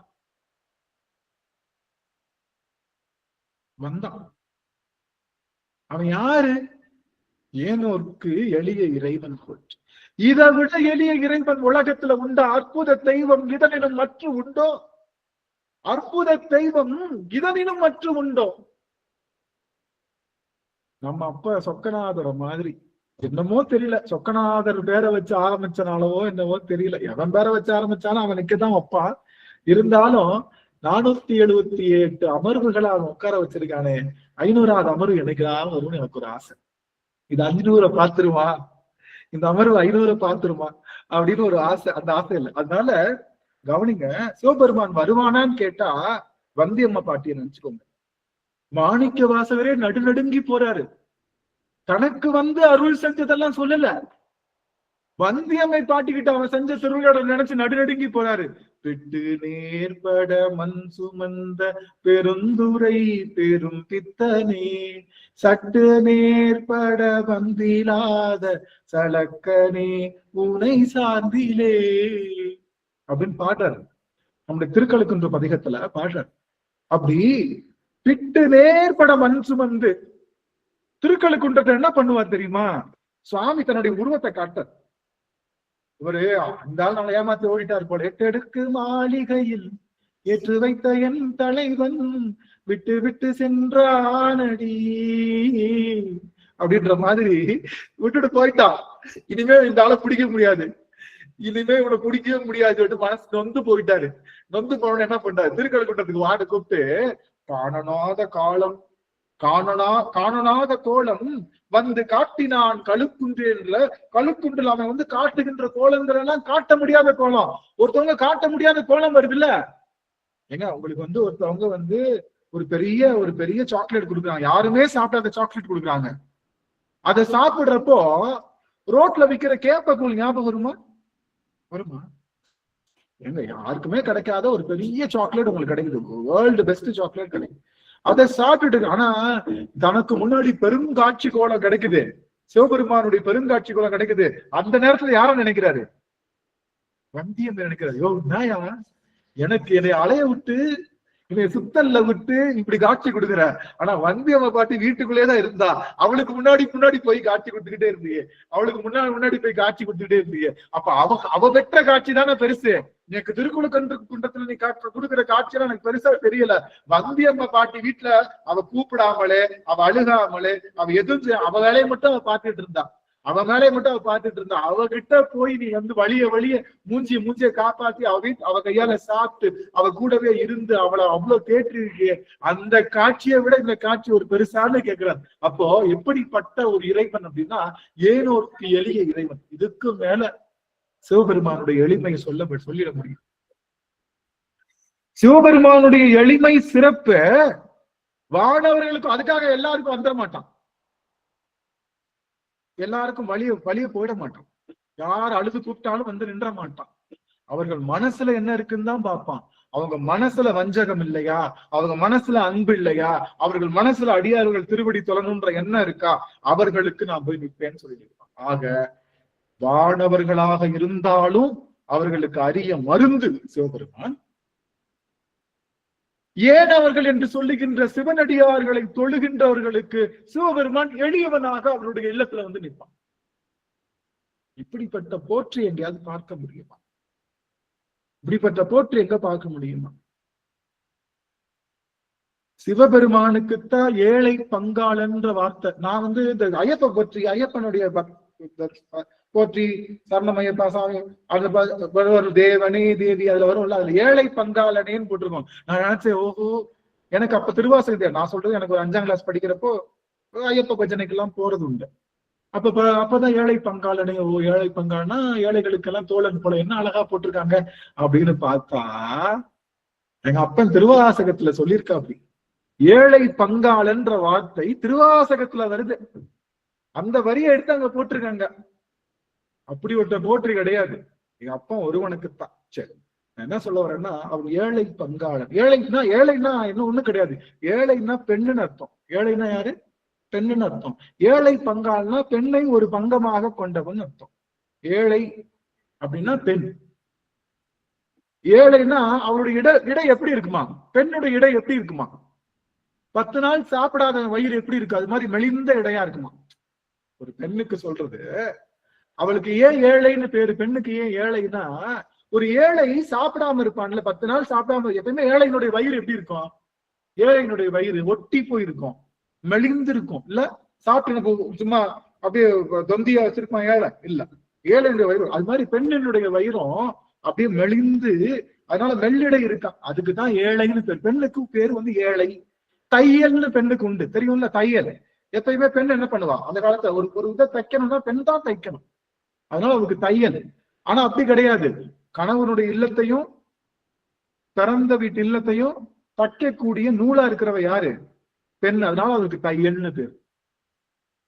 இந்த தையல் நாயகி இருக்கல்ல, இந்த தையல் நாயகி அவ என்னது, சிவபெருமானையும் அவன் பிள்ளை ஆகிய நம்மளையும் தப்பானாம். யோ நான் ரொம்ப போட்டு டார்ச்சர் பண்ற, போதியா நேத்து முந்தா நேத்து வந்தானாடி, வந்தாயா, வந்துட்டு 2 மணி நேரம் நமிச்சுவான்னு சொன்னோம், உனக்கு தான் காதுல கேட்கல. நம்ம சொல்லிருக்கவே மாட்டான், அவன் சும்மா அடிச்சு விடுவா. யாரு? அந்த தையல் நாயகி அடிச்சு விடுவா. அவன் சொன்னாயா, அவன் உங்க பேரை சொன்னா தெரியாது உங்களுக்கு, நமச்சிவாய சிவா சிவா சிவான்னு கூப்பிட்டான். அவன் ஃப்ரெண்ட கூப்பிட்டுருப்பான், அவன் ஃப்ரெண்டு பேரு சிவா. ஏ சிவா வாடா வாடா சிவா சிவா சிவான்னு கூப்பிட்டுருப்பான். இவன் எல்லாத்தையும் இந்த கவுண்ட வச்சுக்கிட்டு அப்பன்ட்ட சொல்லி, ஓ 100 தடவை சிவான்னு சொல்லிட்டான், என்ன பண்ண, அவனுக்கு தர வேண்டியதெல்லாம் தந்து அவனை எப்படியாவது ஆட்கொண்டு, அப்படியாம்மா சரிம்மா அப்படின்னு சொல்லி நம்மளையும் சிவத்தையும் வச்சு தச்சிருவானாம். அதனால அவ தையல் நாயகி. ஒரு பெண்ணும் அப்படிதான் இருக்கணும், நல்ல விஷயங்களை சொல்லி சொல்லி என்ன பண்ணணும், கணவன் இல்லத்தையும் பிறந்த விட்டு என்ன பண்ணணும், தச்சிடணும், இணைக்கணும். தைக்கிறது என்ன இருக்கும், தைக்கிறது ரெண்டுமே இணையாது, கன்ஃபார்மா இணையாது, கன்ஃபார்மா 2 இணையாது. அதை புடிச்சு இடிச்சு வச்சு தைக்கிறது, வச்சு போக கூடாதுன்னு. அது மாதிரி கணவன் இல்லமோ நான் வீட்டுல. உங்களுக்கு ஒண்ணு தெரியுமா, எங்க அப்பா அவங்கள ரொம்ப கேவலமா எப்படி திட்டினாரு தெரியுமா அப்படின்னு காலரை தூக்கி விட்டு சொன்னோம்னா என்ன பண்ணுவாரு, அடுத்த தடவை அப்பா வந்தா இவருக்கு ஆகாது இல்ல, நீங்க எல்லாம் ஒரு ஆளான்னு கேட்டா, நீங்க எல்லாம் சம்பாதிக்கிற ஒரு சம்பாத்தியமா அப்படின்னு கேட்டு, அப்ப அது மாதிரிலாம் சொல்றேன். சரி, நான் என்ன சொல்ல வரேன்னா, முக்கியமான செய்தி. ஏன்னா நான் உங்களுக்கு சில வாழ்வியல் அறங்களையும் சேர்த்து சொல்ல வேண்டிய கடமை எனக்கு இருக்கு. நான் சொல்லும் போது ஒருவேளை ஐயோ ஆமா, நம்ம நாளைக்கு நம்ம மாமியாரை போட்டு கொடுத்து இது முதியோர் இல்லத்துக்கு அனுப்பலாம்னு நினைச்சோம், படுபாவி தையல் நாயின்னு சொல்லி 2 பேரையும் சேர்த்து வைக்கணும்னு தானே. சரி, அந்த ப்ராசஸ விட்டுருவோம், இன்னையோட விட்டுருவோம் அப்படின்னு நினைச்சிருந்தாலே அதுக்காக தான். ஒரு பெண்ணுக்கு தையல், ஒரு பெண்ணுக்கு ஏழை அப்படின்னு பேர். ஏழை பங்காளன்னா ஏழைகளுடைய பங்காளன் அல்ல. சிவபெருமானுக்கு பிள்ளைங்க யாருமே ஏழை கிடையாது. காசுக்கு நாம செஞ்ச வினையின் காரணமா தான் நம்ம காசு இல்லாம இருக்கோம், காசோட இருக்கோம். ஆனா சிவபெருமானை பொறுத்த வரைக்கும் நம்ம காசு இருந்தாலும் காசு இல்லாதனாலும் அவனுக்கு ஏழை இல்லை, நம்ம எப்பயுமே அவனுக்கு உயர்ந்தவங்க தான். நமக்கு அதனால இவன் ஏழை பங்காளன்னா அன்னை பராசக்தியை ஒரு பாகமாக கொண்டவனேன்னு பேரு. நல்லா கவனிங்க, இந்த வார்த்தை எப்படி ஐயப்பனுக்கு பொருந்தும்? ஏழை பங்காளனே போற்றி அப்படின்ற வார்த்தை, ஏழை பங்காளன்னா பெண்ணை ஒரு பாகமாக கொண்டவன் பேரு. ஆனா ஐயப்பனுக்கும் பொண்ணுக்கும் ஆகுமா? ஆகாது. அவங்க பார்க்கவே கூடாது இல்லையா? அவர் அப்புறம் எப்படி ஏழை பங்காளுன்ற வார்த்தையில வரும்? புரியுதுங்களா? அப்ப அவங்க நினைச்சுட்டாங்க ஏழைகள்லாம் இருக்கக்கூடியவர்களுக்கு ஒரு பங்காளியா இருப்பாரு போல, அவங்க எல்லாத்தையும் தூக்கி வைப்பாங்க போல. ஏங்க, ஏழையா வைக்கவே கூடாது. கடவுள்னா ஏழையாவே ஆக்கக்கூடாது. அதை ஏழையில மட்டும் திரும்ப பங்காளெல்லாம் வச்சுக்கிறது. அப்போ கான்ட்ராவர்சி. நான் ஏன் சொல்ல வரேன்னா இதெல்லாம் கான்ட்ராவர்சி அப்படின்னு நீங்க புரிஞ்சுக்கணும். அப்போ ஏழை பங்காள வார்த்தை புரிஞ்சுதுங்களா? அப்போ சிவபெருமான் ஒருவன் தான் ஏனோர்க்கு எளிய இறைவா போற்றி. நீங்க எப்படி புடிச்சு வச்சாலும் அவங்க சிவபெருமான குளவிக்கல்ல பார்த்தா ஒருத்தி இல்ல. ஒருத்தவங்க வீட்டுல என்னது வைணவம் என்ன கும்பிடக்கூடாதுன்ட்டாங்க, சிவபெருமான கும்பிடக்கூடாதுன்ட்டாங்க. அதனால ஆப்பு இந்த குச்சி அடிப்பாங்கல்ல, குச்சி, ஆப்பு குச்சி, அந்த ஆப்பு குச்சியை அடிச்சு அதுல மாடு கட்டுவாங்க. அந்த காலத்துல ஆப்பு குச்சி அடிச்சு அது மேல மாடு கட்டுவாங்க. அந்த குச்சிய டெய்லி என்ன பண்ணுவாங்க யாருக்கும் தெரியாம, அவங்க வைணவம் கும்பிடுறவங்க சிவபெருமான கும்பிட்டா கொன்றுவாங்க. என்ன பண்ணுவாங்க, அந்த வீட்டுல காக்கப்பட்டா. ஆனா சிவபெருமான கும்பிடாம இருக்க முடியலையேன்னு சொல்லி அந்த மலர் எடுத்து அந்த ஆப்புல மட்டும் யாருக்கும் தெரியாம போட்டு மானத்தையே கும்பிட்டு ஓடியாந்துருவாங்க. அந்த ஆப்புக்குள்ள உட்காந்து அவர் போடுற மலரை ஏத்துக்கிட்டாராம். அந்த ஆப்புக்குள்ள உட்காந்து கன்றாப்பூர் நடுத்தறி, அவர் ஆப்புடையான் கன்றாப்பூர் நடுத்தறி தறிக்குச்சிய அவன் என்ன பண்றான் நடுத்தறி, அந்த தறிக்குச்சியில சுவாமி நிக்கிறான் கன்றாப்பூர் நடுத்தறி. அதுவும் அதே கதை. ஒரு பெண் சுவாமிக்கு அபிஷேகம் பண்ணிட்டு இருக்கிறப்ப என்ன ஆகுது, அவருடைய ஆடை நழுவுது. அவ ஆடை நழுவும் போது பெருமானேன்றா, ஆடைய பிடிக்கணுமா இல்ல பெருமானுக்கு ஊத்துற அந்த குடத்தை பிடிக்கணுமா நினைக்கிறதையே புரிஞ்சுக்கிட்டு நீ ஒண்ணும் பிரச்சனை இல்லை நான் தலையை சாட்சி கொடுக்குறேன்னு அவ ஆடையை இழுத்து பிடிச்சுக்கிட்டே அப்படியே ஊத்துற மாதிரி அப்படி தலையை சாட்சி கொடுத்து பெருமான் கலைய நம்ம எந்த ஊரு, நம்ம இந்த ஊர் திருக்கலை சாய்க்காடு இல்லைங்க,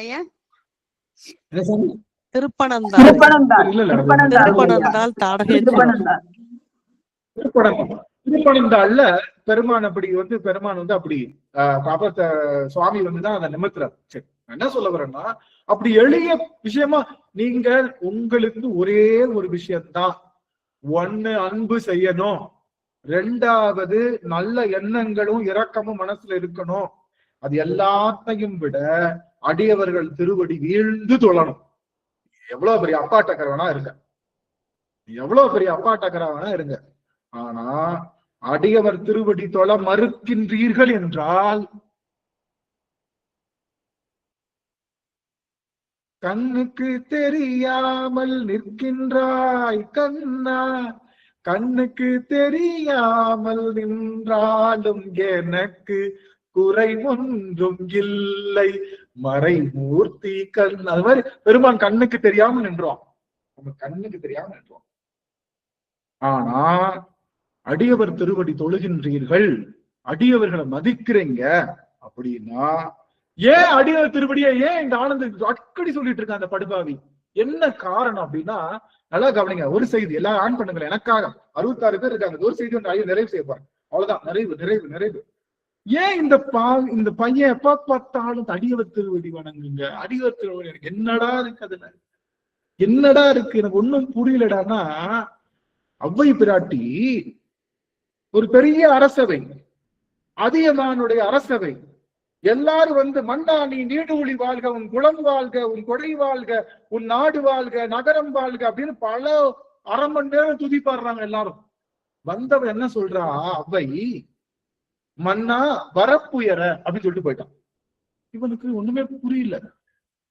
என்னடா வந்ததையெல்லாம் நான் நல்லா இருக்கணும், என் நாடு நல்லா இருக்கணும், வீடு நல்லா இருக்கணும், என் குடும்பம் நல்லா இருக்கணும், குலம் நல்லா இருக்கணும், அப்படி இப்படின்னு வாழ்த்தா, வந்தவ வரப்புயர்ன்னு சொல்லிட்டு போயிட்டா, என்ன அர்த்தம் சொல்லி புரியலையே அப்படின்னு சொல்லி கேட்டா, அவை சொன்னாலா, பெருமானே வரப்பு உயர்ந்ததுன்னா அங்க நீர் உயர்ந்திருக்குன்னு அர்த்தம். நீர்வளம் அதிகமா இருந்தாதான் வரப்பு உயர வைக்க முடியும். நீர்வளம் இல்லாட்டி அதுக்கெல்லாம், அதனால நீர்வளம் அதிகமா இருக்கு.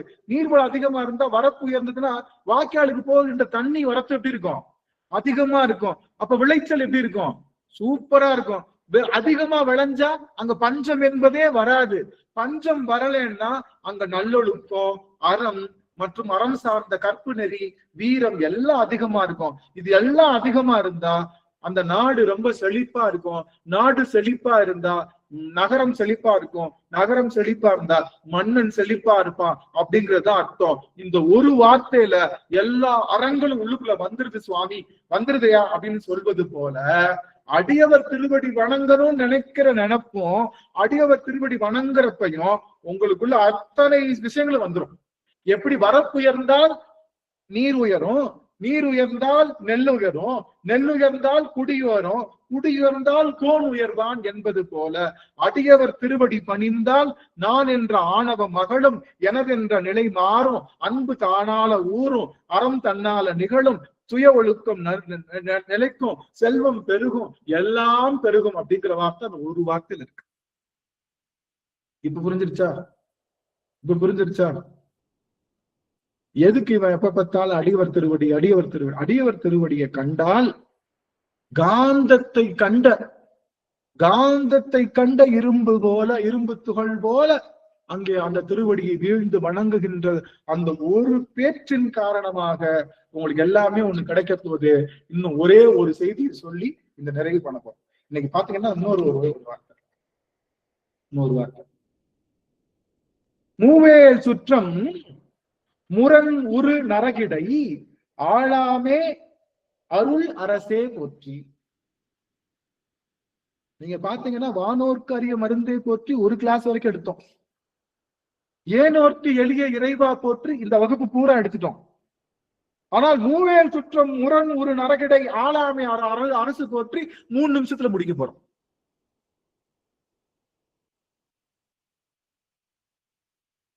வானோர்க்கு அரிய மருந்தே போற்றினா என்ன அர்த்தம்?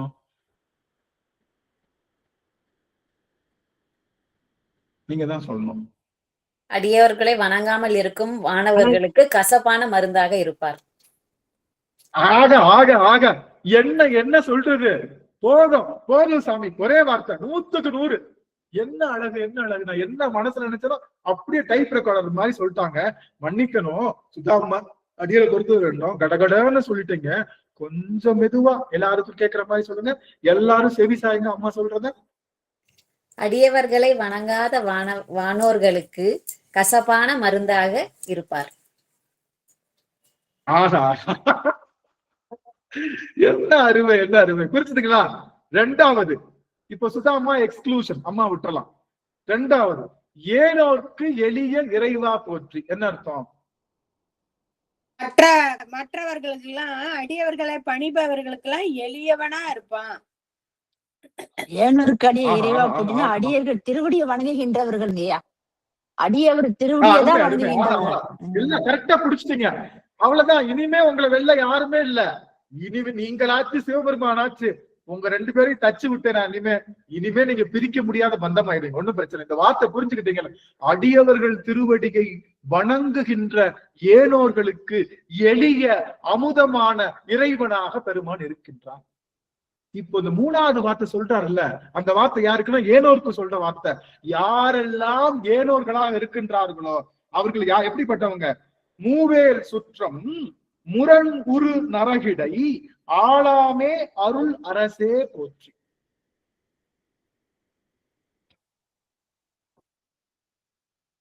இப்போ அடி கொஞ்சம் இந்த ஒரு விஷயத்த மட்டும் சொல்லிட்டு போயிடுறேன். இப்போ முக்கியமான செய்தி, நமக்கு பிராரத்தம் எடுத்துட்டு வந்துட்டோம் இல்ல? பிராரத்தம்னா என்னது? இந்த உடம்புக்கு என்ன, இந்த பிறப்புல நான் என்ன அனுபவிக்கிறோமோ எடுத்துட்டு வந்துட்டேன். எடுத்துட்டு வந்துட்டு நான் நிறைய பொருளை அனுபவிச்சுட்டேன். ஆகாமியம். இந்த ஆகாமியம்னா என்ன தெரியுமா? இந்த ஆகாமியம்னா ஒண்ணும் கிடையாது. நான் இப்போ இந்த பிறவிக்கு நான் ஒரு பொருள் எடுத்துட்டு வந்தேன்ல. சரி, இப்படி வச்சுக்கலாம். வீட்டுல இட்லி மாவு இருக்குல்ல, அதுதான் என்னுடைய பழைய வினைகள். அதெல்லாம் இருக்கு அடுத்தடுத்து. அதுல ஒரு ஈடு இட்லியை எடுத்து ஊத்தி டிஃபன் பாக்ஸ்ல வச்சு பேக்ல போட்டு வந்துட்டோம்ல, இது பேர் என்னது? பிராரப்த வினை. இப்போ நல்லா கவனிங்க. இப்ப நம்ம வேலை என்ன? அந்த இட்லிய அந்த இட்லிய சாப்பிடணும். சாப்பிட்டு முடிக்கணும், அவ்வளவுதான் வேலை. ஆனா அந்த இட்லிய நான் சாப்பிடுறப்போ ஆஹா அப்படின்றேன்ல, அதுக்கு பேரு எக்ஸ்ட்ரா வினை, ஆகாமிய வினை. அந்த இட்லிய எங்க அம்மா தக்காளி சட்னி வச்சு கொடுத்தவனே, எனக்கு பிடிச்ச தக்காளி சட்னி கொடுத்தவனே வச்சு தொட்டு சாப்பிட்டு ஆஹான்னு, அது ஒரு வினையாயிடுச்சு. அதே இட்லியே என் தங்கச்சி எங்க அம்மா வச்சு கொடுத்தாங்க, அதுக்கு தக்காளி சட்னியே பிடிக்காது, தேங்காய் சட்னி தான் பிடிக்கும், தொட்டு பார்த்தது வேக் அப்படின்னு சொல்ல, இதெல்லாம் ஒரு சாப்பாடு எங்க அம்மா வச்சு விட்டுருப்பாரு, பைத்தியம் அப்படின்னு திட்டிக்கிட்டே சாப்பிடுது இல்ல, அந்த சாப்பாட்டுக்கு பேரு, அதுக்கு பேரு ஆகாமி. அப்போ இப்ப நாம அனுபவிக்கிற ஒவ்வொரு வினைக்கும் ரியாக்ட் ஆகுறோம்ல, நல்லா கவனிங்க, நல்லா கவனிங்க. இப்ப அனுபவிக்கிற ஒவ்வொரு வினைக்கும் யாரோ என்னை திட்டுறாங்க, என்னை யார் திட்டுறா? ஏற்கனவே நாங்க கொண்டு வந்து இட்லி பாக்ஸ் தான், அது வேற ஒண்ணும் கிடையாது. என்னை யாரோ திட்டுறாங்கன்னா என்ன ஏற்கனவே கொடுத்த இட்லி பாக்ஸ் தான். அப்ப என்ன பண்ணோம்? சாப்பிட்டு பேசாம இருக்கணும், என்ன பண்றோம்? அவன் ஒரு வார்த்தை திட்டினா நான் ஒரு 10 வார்த்தை அவன் திட்டுறேன். டேய் அறிவு இருக்கான்னு தான் கேட்டான், உனக்கு அறிவு இருக்கா, உங்க அம்மாவுக்கு அறிவு இருக்கா, உங்க குடும்பத்துக்கு அறிவு இருக்கா, வரிசையா நான் சொன்னேன்ல, அது என்ன ஆயிடுச்சு? அது என்ன வினையா மாறிடுச்சு? நாம இங்க வந்து நம்ம எதுக்காக தான் வந்தோம்? நம்ம நாட்டம் ஒரு அப்பா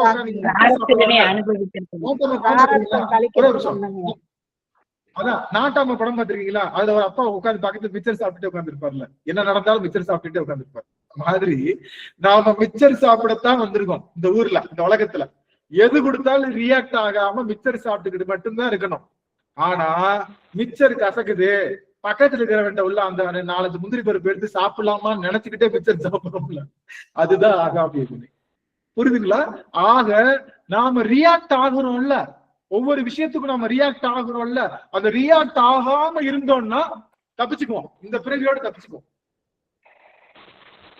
இந்த சிவபூசை செய்யறதுனால நமக்கு என்ன நடக்குதுன்னா, என்னை ஒருத்தன் கேவலமா திட்டும் போது, ஓ இது நாம எடுத்துட்டு வந்த அழுகி போன இட்லி, இது நாம எடுத்துட்டு வந்து கெட்டு போன இட்லி, நம்ம முழுங்கி கண்ணை மூடி சாப்பிட்டு தான் ஆகணும், வேற வழியே இல்ல. வாமிட்டும் எடுக்க முடியாது, முழுங்க மாட்டேன்னு சொல்ல முடியாது, முழுங்கிறனோன்னு முழுங்கிட்டு அப்படியே நடந்து போறோம்ல, அதுக்கு பேருதான் சிவபூசை பண்றவங்கன்னு அர்த்தம். சிவபூசை பண்றவங்க என்ன பண்ணணும்? அழுகி போன இட்லியையும், அதுக்கு பேர் தான் என்னது? தம்மை இகழ்வாரை பொருத்தல் தலைன்னு சொன்னோமா, ஞாபகம் இருக்கா? அதுக்கு பேர் என்னது? அழுகி போன இட்லியையும் நாம தானே கொண்டு வந்தோம், வேற வழி இல்ல, சாப்பிட்டுதான் ஆகணும்னு முழுங்கிறதுக்கு பேரு தான் அது. அந்த ரியாக்ட் பண்ணல, நான் ரியாக்ட் பண்ணல. நல்ல இட்லி இருக்கு, இட்லி போட்ட கைக்கு ஒரு ஒரு ஒரு வளையல் காப்பு போடணும்னு நினைக்கிறேன்னு வச்சுக்கோங்க, அது தேவையில்லாதான். அதனால என்னை ஒருத்தர் நல்லா வாழ்த்துறாரு, ஆஹா இவ்வளவு மாதிரி சூப்பரா வாழ்த்துறாரு அப்படின்னு நான் அவரை பத்தி பெருசா நினைச்சேன்னா, அதான் ஆனந்த் கிளாஸ் எடுக்கிறானா, எனக்கு வர வேண்டிய இட்லி அவ்வளவுதான். ஆனந்த் நல்லா எடுக்கல, ஆனந்த் கிளாஸ் நல்லா எடுக்கல, ஆனந்த் அமர்வு நல்லா எடுக்கல, உங்களுக்கு வர வேண்டிய இட்லி உங்களுக்கு கிடைச்சிருக்கு. இதுக்கு ஆனந்துக்கு சிறப்பு கிடையாது. உங்களுக்கு நல்ல இட்லி, சிவபெருமானுடைய இட்லி, சிவபெருமான சாம்பார் ஊத்தி நல்லா குழைச்சு கொடுத்த இட்லி உங்களுக்கு வரணும்னு இருக்கு, அதனால வந்திருக்கு. இதனால ஆனந்துக்கு எந்த புகழும் கிடையாது. சில சமயம் ஆனந்த் நாராசமா பேசுறானா, படுபாக என் கையில கிடைக்கட்டும், அவனை வச்சு செய்யணும் அப்படின்னு திட்டுறோம்ல, அதுவும் உங்களுக்கு வர வேண்டிய புளிச்சு போன இட்லி தான். புரிஞ்சுதுங்களா? அப்போ இது அடியனுடைய திருவாசகத்தினை அமர்வு வச்சு பேசுறேன். அதனால நாம வாழ்க்கையில நடக்கிற நல்வினைக்கும் தீவினைக்கும் ரியாக்ட் ஆகாம இருக்கணும் அப்படிங்கிற வினை கொள்கையை சொல்லித்தரதுதான் சிவபூசை. எது நடந்தாலும் சிவார்ப்பணம். பெருமானே இன்னைக்கு காலையில திறந்து பாக்குறேன், 30 நாளைக்கு முன்னாடி மூடி வச்ச அந்த இட்லி என் இன்னைக்கு கிடைச்சிருக்கு, வாசனையே குப்புன்னு இருக்கு சாமி, குடலை பெரட்டுது, வேற வழி இல்ல, சாப்பிடுறேன், நீ இதைதான் கொடுத்துருக்கேன்னு சொல்லி சாப்பிட்டு முழுங்கிட்டு தண்ணியை குடிச்சிட்டு என்ன பண்ணோம், அப்பாடா இனிமே இந்த இட்லி வராது இல்ல, ஏன்னா சாப்பிட்டாச்சு இல்ல, வருமா இனிமே இட்லி வருமா? வராது, வராது.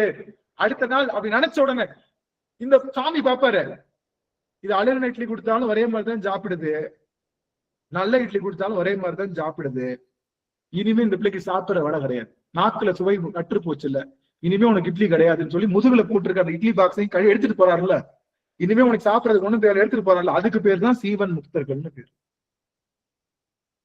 நாம இந்த பிறவில இனிமே பட வேண்டிய கஷ்டத்தையும் சாமி படம் விடாம உன் முதல்ல இருக்க டிஃபன் பாக்ஸ் எடுத்துட்டு போயிரு, ஏற்கனவே எடுத்து அந்த மாவையும் கொட்டி கவுத்துட்டான்.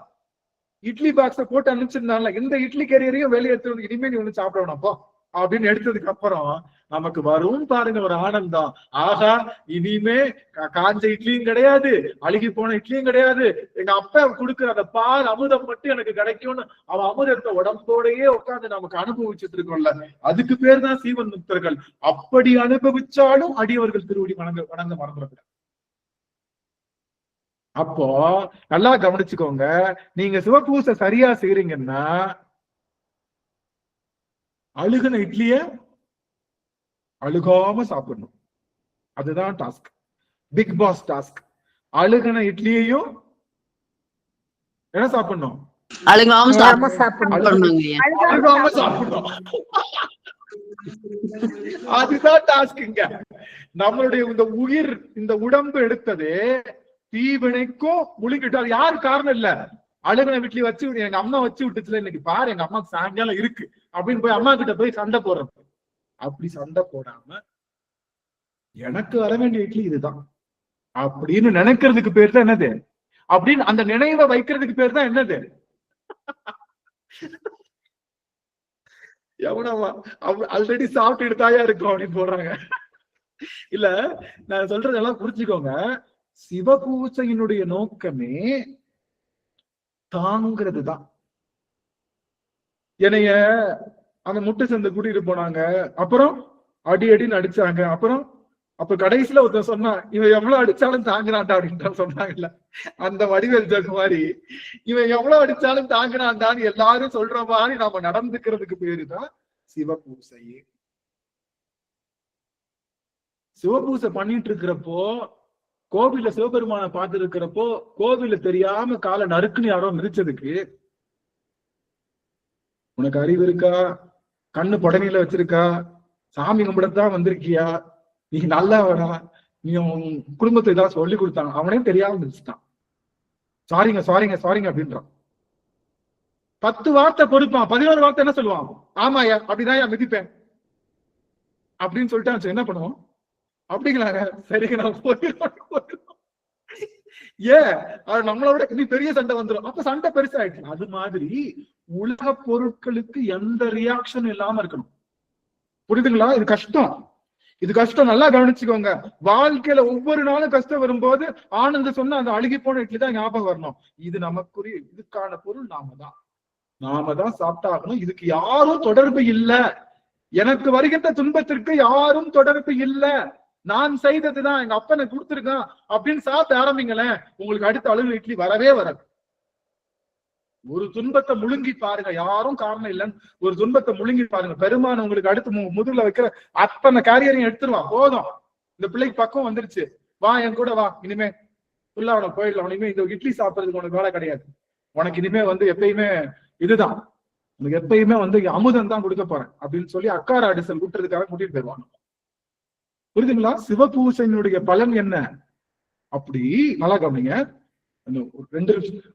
இந்த ஒரே ஒரு நிமிஷம் நரகம்னா மட்டும் என்னன்னு சொல்லி முடிச்சிடறேன்.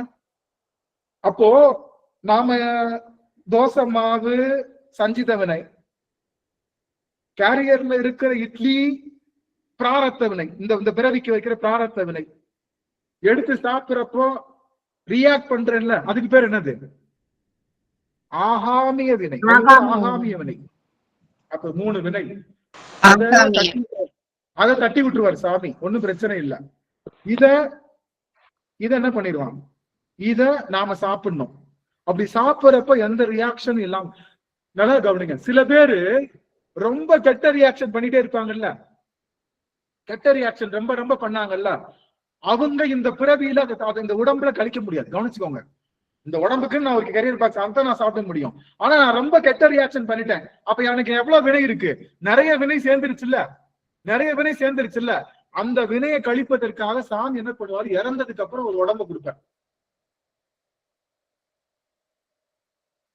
அதுக்கு பேரு யாதனா சரீரம்னு பேரு. அதுக்கு பேர் என்னது? யாதனா சரீரம்னு ஒரு பேரு. இப்போ எனக்கு இந்த இட்லியை வச்சவன் எவன்டான்னு இன்னொருத்த மண்டைய சுத்தியலால உடைச்சேன்ல, அந்த வினை எனக்கு வந்துருச்சுல்ல. அப்போ என்ன பண்ணுவாரு? படுக்க போட்டு குளவிக்கல்ல படுக்க போட்டு ஒரு பெரிய என்ன இருக்கு உலக்கையில அதே இடிய ஒரு இடி சத்துன்னு இடிச்சவன என்ன ஆகும், மண்டை சுக்குநூறா உடைஞ்சிரும். உடைஞ்சதுக்கு அப்புறம் அந்த உடம்பு என்ன ஆகும், போயிடும். அப்படி போகாது, திரும்ப ஒட்டிக்கும். இட்லியை தப்பா வச்சுட்டேன்னு சொல்லி அவன் மூஞ்சில எண்ணெய் காய்ச்சி ஊத்துனேன்ல, இப்ப என்ன பண்ணுவோம், உன்னைய தூக்கி அப்படியே போட்டு அந்த எண்ணெய் சட்டியில போட்டு வறுக்கிறோம். அப்போ இதெல்லாம் பேர் நரகம்னு பேர். இந்த உலகத்துக்கு பேர் வந்து நரகம். இப்ப நான் நல்லதே செஞ்சுட்டேன், ரொம்ப நல்லதே செஞ்சுட்டேன் இல்ல, கவனிங்க எல்லாரும். ஆனா இப்ப இட்லி சாப்பிடறப்போ அந்த ரியாக்ஷன் ரொம்ப நல்ல நல்ல ரியாக்ஷனா கொடுத்துட்டேன்னு வச்சுக்கோங்க. அந்த நல்ல ரியாக்ஷனை அனுபவிக்கிறதுக்காக அமர சரீரம் கொடுப்பாரு, அமரனுடைய சரீரம். அதுதான் தேவர்களா போறோம். இருந்து ரம்பையோட டான்ஸ், ஊர்வசியோட டான்ஸ், எப்ப பார்த்தாலும் சோமபானம் அப்படி நல்லா ஜாலியா என்ஜாய் பண்ணலாம். அப்போ நாம இந்த வறுவினைய இட்லி சாப்பிடும் போது ரியாக்ட் பண்ணோம்ல, 5 ரூபா கொடுத்தா 5 ரூபாய்க்கு தான் நடிக்கணும். ஜோதிகா மாதிரி 500 ரூபாய்க்கு நடிச்சோம்னா நம்மளுக்கு என்ன விழுகும், அந்த 500 ரூபாயை கழிக்கிறதுக்காக தனி உடம்பு கொடுத்து சாமி நரகம் சொர்க்கத்தை போட்டு விட்டுருவோம். அப்படி புரியுதுங்களா? அப்ப நல்வினை செஞ்சா தேவர்களாகவும், தீவினை செஞ்சா நல்லா கவனிங்க, தீவினை செஞ்சா நரகமாவும் கிடைக்க போகுது. இந்த ஒரு செய்தி அடியன்னு சொல்லணும். எல்லாரும் ஆன் பண்ணிக்கோங்க. இந்த ஒரு செய்தி அதோட நிறைவு செய்யணும். 2 நிமிஷத்தோட ஒரு செய்தி எல்லாரும் ஆன் பண்ணுங்க. 63 பேர் இருக்கீங்க நாயன்மார்கள். அப்ப நரகம்னா என்ன, சொர்க்கம்னா என்ன, புரிஞ்சுதுங்களா? நான் இட்லி சாப்பிடும் போது ஓவரா நல்லா ரியாக்ட் பண்ணேன்னு வச்சுக்கோங்க, எனக்கு சொர்க்கம் கிடைக்க போகுது. இட்லி சாப்பிடும் போது ஓவரா நெகட்டிவா ரியாக்ட் பண்ணா நரகம் கிடைக்க போகுது. அப்போ நமக்கு சொர்க்கம் கிடைக்குமா நரகம் கிடைக்குமா, நீங்களே மனசாட்சியை தொட்டு சொல்லுங்க. நாம ரியாக்ட் பண்றது எல்லாமே கேவலமான ரியாக்ஷன் தான், நோ டவுட் நரகம் தான். ஆனா கவனிங்க எல்லாரும், என்ன கவனிங்க, சிவபெருமானுடைய அடியவர்களை தொழுகின்றார்கள்ல, அவர்களுக்கு சிவபெருமான் எப்படி இருப்பானோ, ஏனோர்க்கு எளிய இறைவா இருப்பான்ல, அந்த சிவனடியார்கள் இருக்காங்கல்ல, யாரு ஏனோர்கள், ஏனோர்கள் யாரு, சிவபெருமான் அடியவர்களை தொழுகின்றார்கள்ல, அந்த ஏனோர்கள் இருக்காங்கல்ல, அந்த ஏனோர்களுடைய அப்பா வழியில 7 தலைமுறை, அம்மா வழியில 7 தலைமுறை, உங்க வழியில 7 தலைமுறை, இப்படி 7 தலைமுறையில பிறந்தவங்க அத்தனை பேருக்கும் நரகம் கிடைக்கவே கிடைக்காது. உங்கனால உங்களுக்கு மட்டுமில்ல, உங்கனால உங்களுக்கு மட்டுமில்ல, உங்க தாய் வழி 7 தலைமுறை, உங்க தந்தை வழி 7 தலைமுறை, உங்களுடைய வழி, இப்ப உங்களுக்கு பிள்ளை பிறகு உங்களுடைய தலைமுறை இருக்குல்ல, அங்க 7 தலைமுறை. அப்படி இந்த 21 தலைமுறைக்கு நரகமே கிடையாதான். அவங்க என்ன தப்பு பண்ணாலும் சாமி அதை அக்செப்ட் பண்ணிக்காம அவங்க எல்லாருடைய டிஃபன் பாக்ஸையும் அவங்க எல்லாருக்கும் எக்ஸ்ட்ரா கொடுத்த அந்த விஷயத்தை எல்லாத்தையும் பண்ணிடுவாங்க. நீங்க ஒருவர் செய்த சிவனடியார் பக்தி, நீங்க ஒருவர் சிவனடியார் காலில் விழுந்தனால, என்னை தப்பா நினைச்சுக்காதீங்க, நீங்க ராமேஸ்வரத்துல போய் திதி கொடுக்கணும்னு அவசியம் இல்லை, நீங்க போயிட்டு காசியில போய் திதி கொடுக்கணும் அவசியம் இல்ல. தாத்தாவுக்கோ பாட்டிக்கோ யாருக்கோ எவர்களுக்கோ அவங்க என்ன தப்பு பண்ணாங்களோ அவங்க நல்லா மோட்சம் அடையணும்னு சிவனடியார் திருவடியில துப்பு கட்டின்னு விழுந்தீங்கன்னா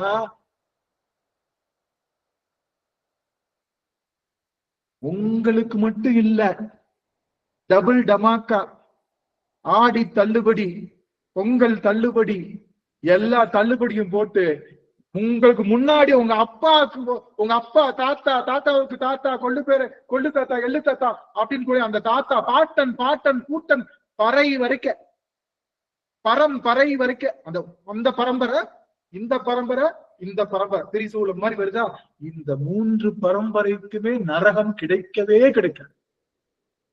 அதுதான் மூவேல் சுற்றம். நல்லா கவனிங்க, அந்த வரியத்தனை, அந்த வரிய கையில எடுத்துக்கோங்க, அந்த வரியை எடுத்துக்கோங்க நல்லா. மூவேல் சுற்றம் முரண் உரு நரகிடை ஆளாமே அருள் அரசே போற்றி. அப்போ யாருக்கு அந்த மூவேல் சுற்றம் முரண் நரகிடை, யாருக்கு அந்த மூவேல் சுற்றம், யாருக்கு அந்த மூவேல் சுற்றம், அடியார்களை வழங்குறவங்களுக்கு. அவங்களுக்கு பேர் என்ன, அவங்களுக்கு சாமி சொன்ன பேர் என்ன, ஏனோர், பராது சிவர், பராது சிவர். ஏனோர்கள் ஏனோர்கள். ஏனோர்களுடைய ஏனோர்களுடைய மூவேல் சுற்றத்துக்கும் நரகு இடை வராமல் அருள் செய்கின்ற இறைவன் யாருன்னா சிவபெருமான் தான். இது சிவபெருமான கும்புறவங்களுக்கு மட்டும்தான் நிகழும். சிவனடியார்களை கும்பிடுறவங்களுக்கு மட்டும்தான் நிகழும். கவலைப்படாதீங்க, எங்க தாத்தா தப்பு பண்ணிட்டாரு, எங்க ஒள்ளு தாத்தா தப்பு பண்ணிட்டாரு, பயங்கரமா தப்பு பண்ணிட்டாரு அப்படிலாம் யோசிக்காதீங்க. நீங்க அடியவருடைய திருவடி வணங்குறீங்க இல்லையா, அவர்கள் அத்தனையும் உங்க தாத்தாவை படுக்க தப்பா நினைச்சது. உங்க தாத்தாவை எங்க தாத்தா சொல்லி ஏண்டா எங்க தாத்தாவை சொல்றியாடா கேட்கறீங்களா, அதுக்காக சொல்றேன். எங்க தாத்தாவை படுக்க போட்டு தலையில ஒரு பெரிய உலக்கை எடுத்து இடிக்கிறதுக்காக போவாங்க. முதல் தடவை இடிச்சு தலை சுக்கு சுக்கு ஆயிடும். அடுத்த தடவை இடிக்க போவாங்க, பார்த்தா கையில இருக்கிற உலக்க போயிடும், மறைஞ்சிடும் உலக்க. அவர் திடீர்னு அவர் அந்த இடத்த விட்டு விலகிடுவார். என்னடா இப்படி நம்ம நரகத்திலிருந்து எஸ் ஆயிட்டது யார்தான் பார்த்தா, ஆனா நம்ம பேரை ஆனந்து அடியவர் திருவடியை வணங்கிக்கிட்டு இருக்கானா, ஓ அதனாலதான் நரகத்திலிருந்து நான் தப்பிச்சிட்டேனா, நல்லா இருப்ப சாமி, இன்னும் நல்லா இருக்கும்னு வாழ்த்திட்டு அவங்க தன்னுடைய முக்தி நிலைக்கு போயிடுவாங்க. புரியுதா? இப்ப ஈஸியா புரியறதுக்காக சொன்னேன். அப்போ கவலைப்படாதீங்க, சிவபெருமானுடைய திருவடியை வணங்குறவங்களை விட ஏனோர்களாக சிவனடியார் திருவடியை நீங்க வீழ்ந்து வணங்குனீங்கன்னா வணங்குன அடுத்த கணமே என்ன ஆயிடுச்சு, சிவபெருமான் வந்துருவான் உங்க வீட்டுக்கு. ஏனோர்க்கு எளிய இறைவன் வந்துருவான். அவன் வர்றது மட்டும் இல்ல, மூவேல் சுற்றம் முரண் உரு நர கிடை ஆளாமே அருள் அரசே போற்றி. புரிஞ்சுதுங்களா?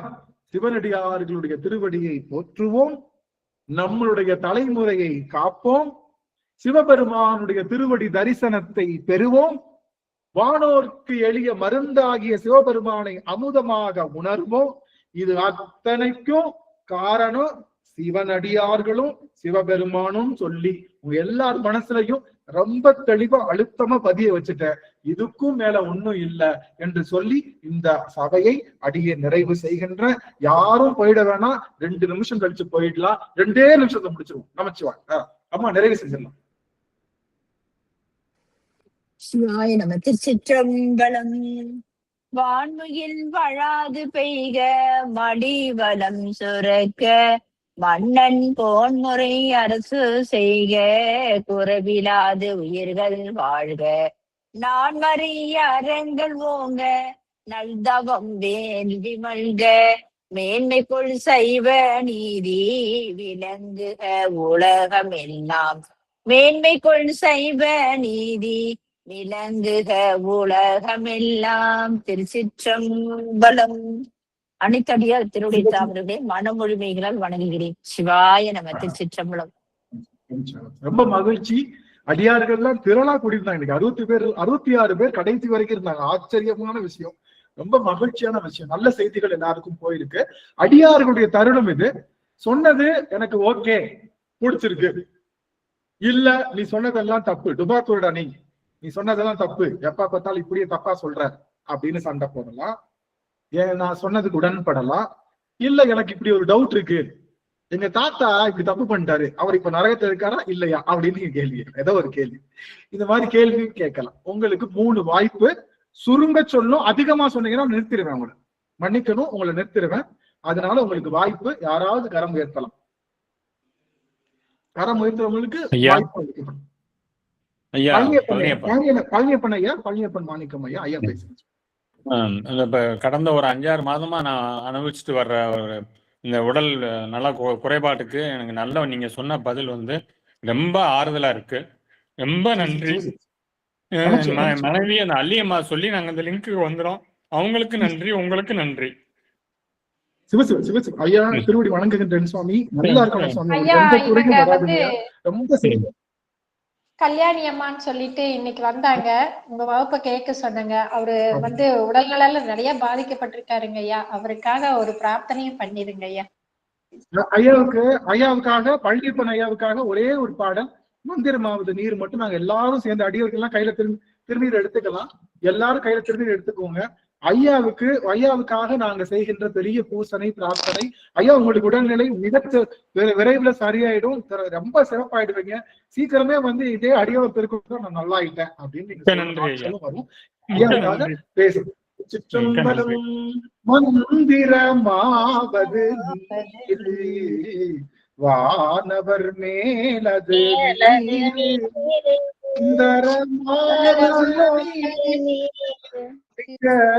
படுவது நீரு தந்திரமாவது உள்ளது நீரு துவர் வாயுமை பந்தன் திருவாலவாயான் திருநீரே. திருச்சிற்றம்பலம். சிவ சிவ சிவ சிவ சிவ. ஐயா திருநீர் இட்டுக்கோங்க. அடியார்கள் சார்பா யாராவது ஒருத்தவங்க ஐயா திருநீர் இடுங்க. எல்லா அடியார்களும் உங்களுக்கு திருநீர் இட்டிருக்காங்க. கண்டிப்பா உங்களுடைய நோய் பறந்து போகும். அடியவர் திருவடியை தொழுங்க. வாய்ப்பு கிடைக்கும் போது தொழுங்க. உங்களுக்கு மட்டும் இல்ல, எல்லாருடைய நோயும் எல்லாருடைய வினையும் தீர்ந்து போகும். சுவாமி நல்லது, மகிழ்ச்சி. பிரார்த்தனை பண்ண நல்ல உள்ளங்களுக்கு நன்றி ஐயா. நன்றி நன்றி. இது அடியவர்களுடைய மிகச்சிறந்த சபை சுவாமி. எல்லா அடியார்களும் இந்த மாதிரி அன்புமிக்க அடியார்கள் வேற எங்கேயுமே பார்க்க முடியாது. அடியார் சும்மா வார்த்தைக்காக சொல்லல. அதனால இந்த அடியவர்களுடைய பிரார்த்தனை நல்லா பழிக்கும். நல்லா வந்துருவீங்க சுவாமி. மகிழ்ச்சி மகிழ்ச்சிங்க. நன்றிங்க. அமைச்சர் இன்னும் ஒரு அடியவருக்கு வாய்ப்பு. எவரையும் ஒருவர் பேசலாம். ஒருவர் தலைவர். அம்மா பேசுங்க. அம்மா பேசுங்க. அம்மா ராஜேஸ்வரி அம்மா, என் ராஜேஸ்வரி அம்மா பேசுங்க. ஐயா, இன்னைக்கு நீங்க பேசுனது கேட்டு ரொம்ப மனசு சந்தோஷமா இருக்குதுங்க ஐயா. ஐயா, எங்க அம்மாளுடைய மரணம் ஒண்ணு எங்க மனசுல குத்திட்டு ரொம்ப ஒரு கஷ்டமா இருக்குதுங்க ஐயா. என்னால பேச முடியல. கவலையே பட வேண்டாம் சுவாமி. அடியவர்கள் திருவடி வணங்குறீங்க. இன்னேனும் அப்பா அம்மாவுடைய அந்த ஆன்மா ரொம்ப பெருமானுடைய திருவடி நீழல்லையே இழைப்பாரும்.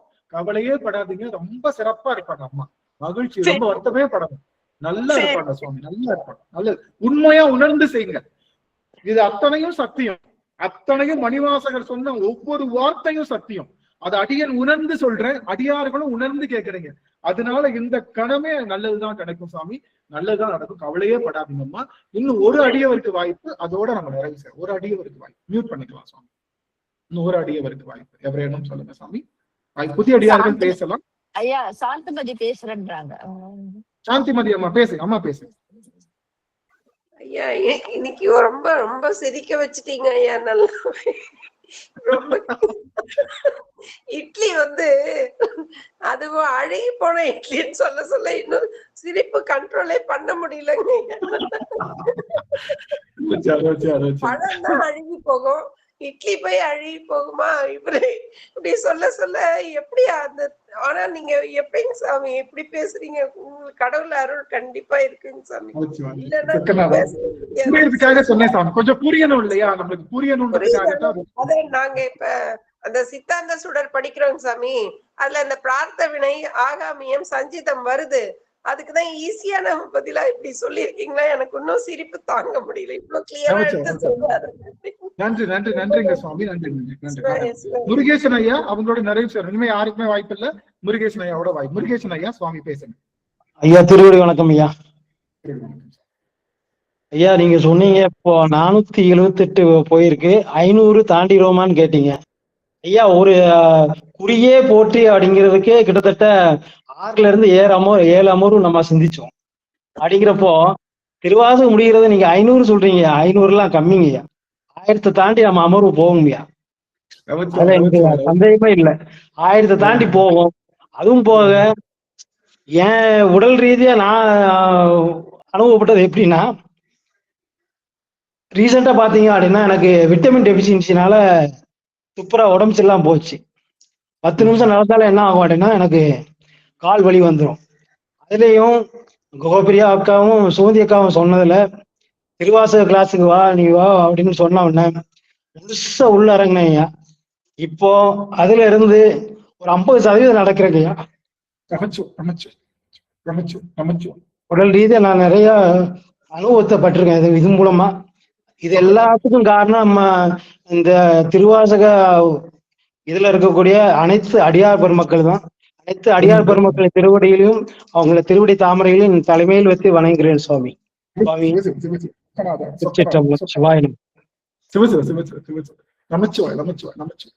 ரொம்ப மகிழ்ச்சி மகிழ்ச்சி. இந்த திருவாசக சிந்தனை சாதித்தது என்பது இந்த ஒரு நிகழ்வு, இந்த அன்பு உள்ளங்களை ஒரு பெற்றதுதான். அதுதான் இந்த திருவாசக சிந்தனை சாதித்தது. ரொம்ப மகிழ்ச்சி உங்க எல்லாருக்கும் பெருமை. ஆனா கன்க்ளூஷன் மட்டும் புரிஞ்சுக்கிட்டீங்களா? ஒரே ஒரு கன்க்ளூஷன் தான், அடியவர் திருவடி தொழுதல், சிவனடியார்கள் திருவடியை தொழுதல் தான் அத்தனைக்கும் மருந்து என்ற ஒரு செய்தியை மட்டும் அடியார்கள் உணர்ந்து கொள்ளணும்னு சொல்லி எல்லாரும் அதை புரிஞ்சுக்கோங்கன்னு சொல்லி உங்க எல்லா திருவடியும் அடியன் வணங்கி மகிழ்கின்ற. அடியார்களுக்கு காலதாமதம் கருதி அடியன் நிறைவு செய்கின்றேன். யாராவது ஏதாவது சொல்லணும்னு நினைச்சீங்கன்னா திருவாசக சிந்தனையில குரல் பதிவா கொடுக்கலாம், அடியனுடைய எண்ணுக்கு குரல் பதிவா கொடுக்கலாம். அடியன் இல்ல பிரேமாமா என்னதான் இருக்குன்னா அவங்களுக்கு குரல் பதிவா கொடுத்தா எனக்கு அனுப்பிச்சிருவாங்க. நீங்க ஏதாவது சொல்லணும், இந்த படுபாவி டைம் கொடுக்க மாட்டேங்கிறானே அப்படின்னு நினைச்சீங்கன்னா மன்னிக்கணும். எல்லா அடியார்களும் அமர்ந்திருக்காங்க, ரொம்ப நேரம் ஆயிடுச்சு. அதனால ஓய்வு கருதி நீங்க படுபாவின்னு சொல்லாதீங்கய்யா, நீங்க எங்களுக்கு குருங்கய்யா. படுபாவினா அது என்னம்மா வார்த்தை அப்படின்னு கேட்டா அவர் அடிக்கடி சொல்றாருமா அப்படின்னு கேக்குறாங்க சாமி. அதனால அதாவது அடியன் கொடுப்பாவின்னு நான் நினைனாலே சொல்லிக்கிறேன், வேற ஒண்ணும் இல்ல. அதுதான் வர சாமி வந்து தையல் நாயகி, நம்மளையும் சிவபெருமானை கோர்த்து வைக்கிறாரு. சரியா? அவர் வந்து அடியார் கிடையாது, தலைவர் கிடையாது, குரு கிடையாது, தையல் நாயகி மாதிரி நம்மளை சேர்த்து வைக்காரு. நமக்கு சிவனை பத்தி தெரியாத இருக்கிறவங்கள சேர்த்து வைக்கிறாரு. இல்ல எல்லாம் சேர்ந்தனால படுபாவி. ஏங்கய்யா கரெக்ட் தானே? சேர்ந்தனால படுபாவி. எங்களோட பாவங்களை பட்டு போக வச்ச நீங்க, அதனால நீங்க அப்படி சொல்றீங்க ஐயா. ஆகா இப்படி எல்லாம் ஒரு அர்த்தம் எடுத்துக்கிட்டீங்க. கிருஷ்ணனுடைய தவம் செஞ்சிருக்கேன் போது, இதுக்கப்புறம் பேசினா அது அடியனுடைய புகழ் பாடுற சபையா இருக்கும். அந்த மன்னிக்கிறோம், அது அர்த்தமே கிடையாது. அதனால அது செய்யக்கூடாது. எல்லாத்தையும் குருநாத திருவடிக்கு அடியன் சமர்ப்பிக்கிறேன். அப்புறம் அம்மா யமுனம்மா வந்திருக்காங்க, அம்மாவோட அந்த வாழ்த்து பாடலோட நம்ம நிறைவு செஞ்சிடலாம். சுவாமி எழுந்தருளுக்கு. எல்லாருக்கும் இன்னைக்கு வந்திப்பாட்டு இட்லி கிடைச்சிருச்சு. வந்திப்பாட்டு புட்டுதான் கிடைக்கும், ஆனா இட்லி கிடைச்சிருச்சு. கூடவே அழுகின இட்லியும் சொல்லிட்டாரு. அழுகி போன இட்லி ஒரு நாளைக்கு இட்லி சாப்பிடுவோமே, சாப்பிட்டுட்டோம். இட்லி சாப்பிடும் போதெல்லாம் ஞாபகம் வருங்கய்யா. கண்டிப்பா வினை ஞாபகம் வரணும். ரியாக்ட் பண்ண வேணாம். எல்லா தவறுக்கும் நாம தான் காரணம் அப்படின்ற எண்ணம் வருவதுதான் சிவபூசிய. ஐயோ இவனாலதான் நான் கெட்டு போயிட்டேன், அவனாலதான் கெட்டு போயிட்டான், அவனை நாளைக்கு அப்படின்ற எண்ணம் வந்துடவே கூடாது. சரியா? அந்த எண்ணம் வராம நாம பாத்துக்கிறது தான் சிவபூசைய. அந்த இதை செய்ய சொல்லிட்டுதான் அடிய நான் வலியுறுத்துறேன், வேற ஒண்ணுமே இல்ல. அம்மா யமுனாம்மா ரொம்ப எங்க சுத்தியும் மதுரையில வந்து முடிச்சிடுறீங்க வேற, அங்க வந்து ஸ்ட்ராங்கா நிக்கிறீங்க வேற. அதுதான் அவங்களாம் நடக்கல. அதான் அந்த மாதிரி பிளான் பண்ணவே இல்ல, அது இயல்பா வந்து நின்றுது, வேற ஒண்ணும் இல்ல. சொக்கநாதத்தை தொடங்கி சொக்கநாதத்தையும் முடிஞ்சிருக்கு, வேற ஒண்ணும் இல்ல. சாமி மகிழ்ச்சி. நன்றிங்கம்மா. வெற்றிவேல் முருகனுக்கு அரோகரா, வெற்றிவேல் முருகனுக்கு அரோகரா, ஞானவேல் முருகனுக்கு அரகரோ. ஆறிரு தடந்தோள்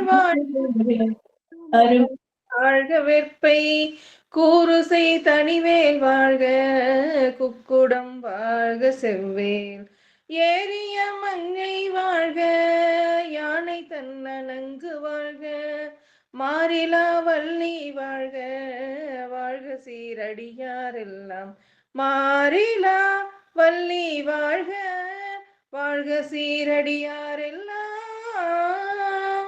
திருச்சிற்றம்பலம். குருநாதருடைய திருவடி தாமரைகளை வணங்கி இங்கு கலந்துள்ள அனைத்து அடியார் பெருமக்களுடைய திருவடி தாமரைகளை மனம் மொழி மெய்களால் வணங்கி பணிகிறேன். சிவாய நமக. நாளை 7 மணிக்கு முருகனை பற்றிய ஒரு செய்தி இருக்கு. அது இதே லிங்க்ல அடியார்கள் சனிக்கிழமை அமர்வுகளுக்கு வரணும். அதே சமயத்துல அடுத்த வார புதன்கிழமையும் இதே நாள்ல நம்மளுக்கு இருக்கு. வெள்ளிக்கிழமையும் இதே நேரம் இதே நாள் 8:30 இருக்கு. அதனால எல்லா அடியாருக்கும் வரணும். பொங்கல் வேற. ஆமா, புதன்கிழமை பொங்கலா? இருக்கும். வியாழக்கிழமை பொங்கலுங்கய்யா, புதன்கிழமை போகி பண்டிகை. சரி வரவங்க வரட்டும். போகி பண்டிகை வரவங்க வரட்டும். புதன்கிழமை வச்சுக்கலாம், நம்ம அடுத்த வெள்ளிக்கிழமைன்றப்ப வச்சுக்கலாம், ஒன்னும் பிரச்சனை இல்ல. அடியார்கள் முடிஞ்சா வாங்க, ஒன்னும் பிரச்சனை இல்ல. நம்ம ஒரு கொஞ்ச நாள் நம்ம ஓரளவுக்கு போய்கிட்டே இருக்கட்டும். நம்ம எல்லாருக்கும் ஒரு வேலை இருக்கத்தான் செய்யும். அடியனுக்கு வேலை இல்லாதப்ப நான் செஞ்சிடறேன். அதனால முடிஞ்சா அந்த நம்ம 8:30 மேல ஓரளவுக்கு பூஜை எல்லாம் முடிச்சுட்டு அந்த எல்லாத்தையும் கிளீன் பண்ணிட்டீங்கன்னா பண்ணிக்கலாம். அதுக்காக 1 மணி நேரம் நீங்க ஸ்பெண்ட் பண்ணலாம் நான் நினைக்கிறேன். உங்ககிட்ட எல்லாத்தையும் திருவடி பண்ணிக்கிறேன். அப்படி இல்லாட்டி வேற நம்ம சிவபெருமானை கேட்டுட்டு சூரிய பொங்கல் நம்ம கொஞ்சம் பேசணும்ல. சூரிய பொங்கலை மட்டும் நம்ம பேசிட்டு நம்மளுடைய சிவ பொங்கலை வந்து நம்ம பேசிட்டு எப்படி பொங்கல் வைக்கணும் அப்படின்ற செய்தியெல்லாம் நம்ம நல்லா சொல்லி நம்ம வந்து சிறப்பா சைவத்துல நம்ம எப்படி பொங்கல் வைக்கணும்னு அப்படின்றத நம்ம நல்லா பார்க்க முடிஞ்சவங்க வாங்க. ஏன்னா எல்லாரும் நான் சொல்ல நிறைய வேலை இருக்கும், பர்ச்சேஸ் இருக்கும், எல்லாம் இருக்கும். எல்லாத்தையும் 1 மணி நேரத்துக்கு முன்னாடி முடிச்சிடலாமே, இந்த ஆனந்துன்றவன் போயிட்டு வரலாமே அப்படின்னு நீங்க நினைச்சீங்கன்னா பண்ணலாம். அதனால அதை நீங்க பண்ணுங்க, ஒன்னும் பிரச்சனை இல்லை. அப்படியே மிஸ் பண்ணாலும் யூடியூப்ல இருக்கு, நீங்க கேட்டு இன்புறலாம். சரிங்களா? நன்றிங்க சுவாமி, உத்தரவு வாங்கிக்கலாம். எல்லா ஐயா நாளைக்கு பழனி ஓதுவாருங்கயா, பழனி ஓதுவார் வந்து வராருங்க நாளைக்கு. சிவ சிவ சிவ சிவ அம்மா நாளைக்கு பழனி ஓதுவார் வர்றாங்க. எல்லா அடியார்களும் கண்டிப்பா 7 மணிக்கு. வெங்கடேசன் ஐயாங்களா? ஆறுமுகம் ஐயா. ஆறுமுகம் ஐயாங்களா? சரி சரி சரி. அதனால நாளைக்கு எல்லாரும் வந்து திரளா இருந்து முருகப்பெருமானுடைய அந்த அருள் இன்பத்தையும் எல்லாரும் கேளுங்க. அது எல்லாருக்கும் அடியன் ஒரு வார்த்தை சொல்றேன். புதன்கிழமை மறந்துடாம வாங்க, வெள்ளிக்கிழமை வாங்க. நன்றிங்க சுவாமி, உத்தரவு வாங்கிக்கலாம். நமச்சிவாய் நமச்சிவாய். சிவாய நமங்க ஐயா. திருவடி